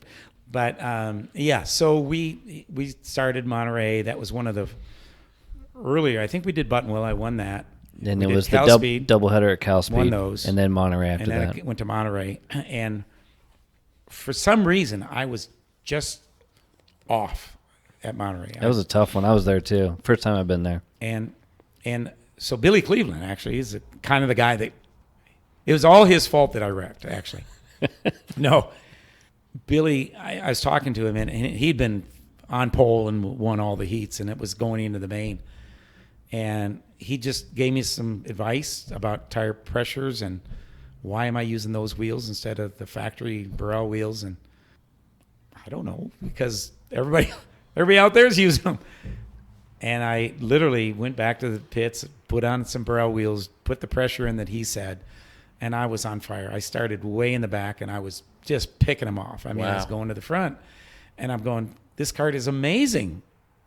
And I remember passing a couple guys right before it happened. But then and everybody, Brian and James and everybody said, man, going through that chicane, you are, if not the best, one of the very fastest through there. And I said, it's so easy, Well, this time I didn't make it through the chicane, and I don't know what happened. I had a few people said you got hit. Had a few people said there was nobody near you. It doesn't matter, because it literally caught the inside berm, and I hit the outside barricade full wick, and the cart landed on top of me. And that was the first time ever that I went, oh, shit. And I knew I was hurt. So I broke my back. Yeah. And I had bruises that you don't even, I had some serious bruises. And that's when I really saw a side of James I'd never seen before. He literally took over the team. I couldn't do anything. I could not move. I remember. They took me away in the paddy wagon, and they did all these tests, and the guy goes, yeah, I got a broken L4, and I'm, oh, jeez. But he took over the team. He finished up the day. They took everything apart. He came, picked me up at the hospital, and he was with me at the hospital for quite a while. I could tell he was really, really worried about me, which I'd never seen that side, because you're not, as a kid, you're not supposed to worry about your parents, I guess. Parents are supposed to worry about their kids. So all of a sudden this thing was reversed. I was the little kid that couldn't move, and he was taking care of me. And I could just tell from his whole way he was talking to me and everything, he was going, Dad, I'm here for you. And he was. But then the ride home from Monterey was bumpy. Oh, yeah. And so every bump we hit, it was miserable. But anyway, I recovered. And, but obviously I didn't have the fire that I had before that happened because I hurt. Every time I got in the kart, it hurt. But I was getting better, and I ended up, don't think I won another race that year, but I did well enough, including the Streets at Lancaster was the one that I could have won, but I didn't. I finished second. But I had accumulated enough points, and I didn't get wrecked, that I ended up winning the championship. So, and that was kind of one of my goals, that I wanted to be the oldest ever ProKart Challenge champion. I don't think it'll ever be duped. I mean, who the hell would be this stupid to want to get back in a kart at 71 years old and run against guys that are your age? It's not a good idea. It's not a good idea. But so we had fun, and it was good that I finished up on that. But yeah, so when we went down to get my trophy for the championship is when Tom Kutcher presented us with Team of the Year. We had no idea they even did a Team of the Year. I had no idea. We just went there with our guys. If I would have known that, I would have invited everybody. I had a phone number too. Yeah. Come on. It was pretty cool at the awards deal. You were there? Yeah, I won the KA Masters very good. championship. Yeah. Everything was a blur that. It was very not memorable, me being there as usual. Actually, now I do remember. You were sitting at the other corner from us. Yeah. Well, I want to say too, what was really cool was the aside from maybe the Nash group, the MDG table was probably the most populated as far as the amount of people that were hanging out over there. And obviously, having known what you had gone through that season with the back and everything like that, and getting back in the seat and then winning the championship was pretty damn cool. And knowing that you wanted to achieve that milestone, that was a goal. I mean, I've had goals in my life, but normal goals to me weren't going to be accessible. I mean, it was just, I wanted to win Formula One championship. You knew that wasn't going to happen, so I didn't dream about it much. I didn't actually think I was ever going to be a race car driver, so I never really had that thing. This I actually set out to win. And then the thing at Monterey happened. Yeah. And I thought, man, maybe it's over. over. Am I done? Yeah, am I done? Because how many more years can you do this? And but thank goodness between James and Kim and everybody encouraged me to do it. Brian was at every race to help me. I mean, we've had the same group since day one here, and which, God, I thank them every single day that they're so much a part of MDG.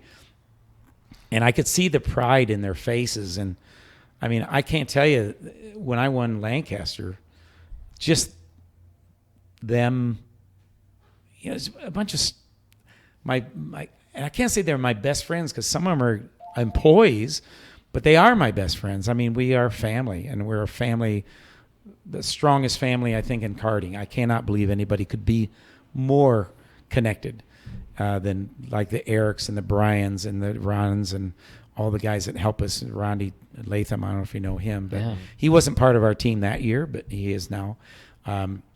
But just seeing that, it was huge. And it was like when we won the Corvette Challenge Championship, looking into the audience and seeing people excited about something that I did that I wasn't even expecting to do.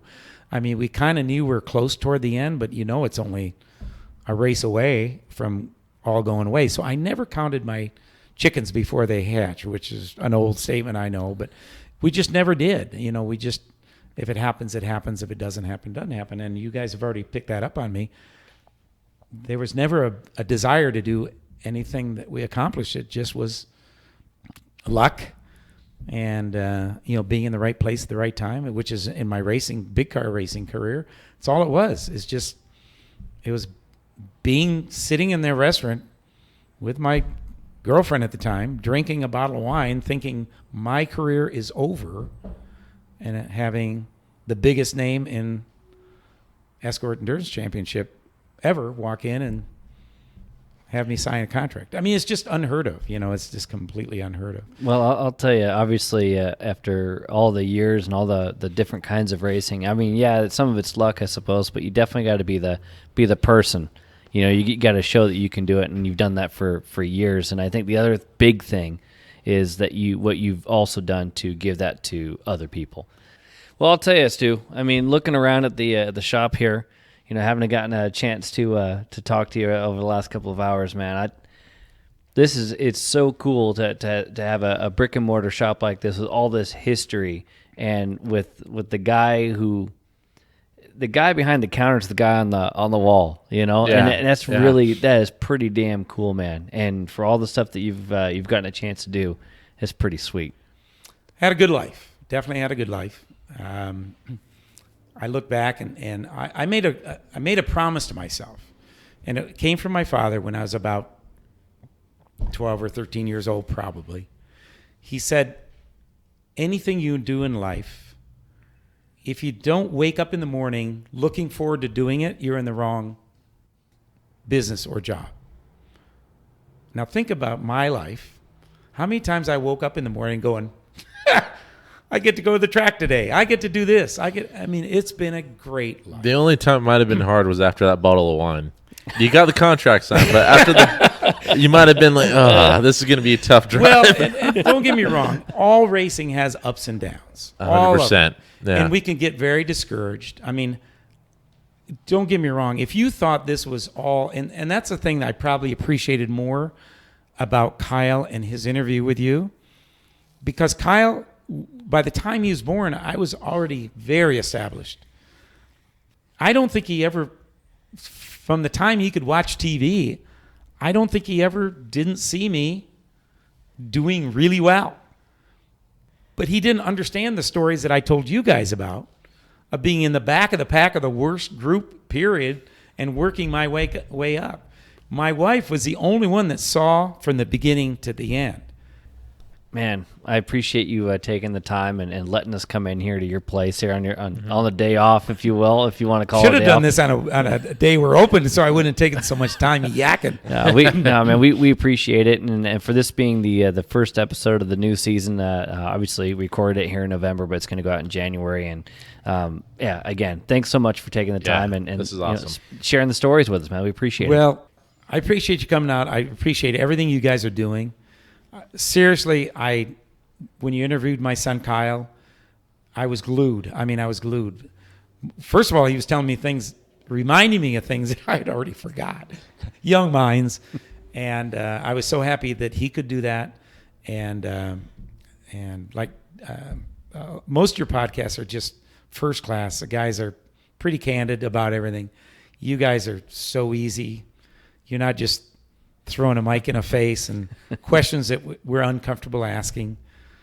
I think you started to ask me an uncomfortable question, but it wasn't uncomfortable, so it must have been okay. It was probably something like, how was your day? Yeah. How was it? Thanks again, man. We really appreciate it. No, I appreciate it. Thanks a lot, you guys, for coming by, and we're loving it. Thank you guys very much. Thank you, Stu. Thanks, Stu.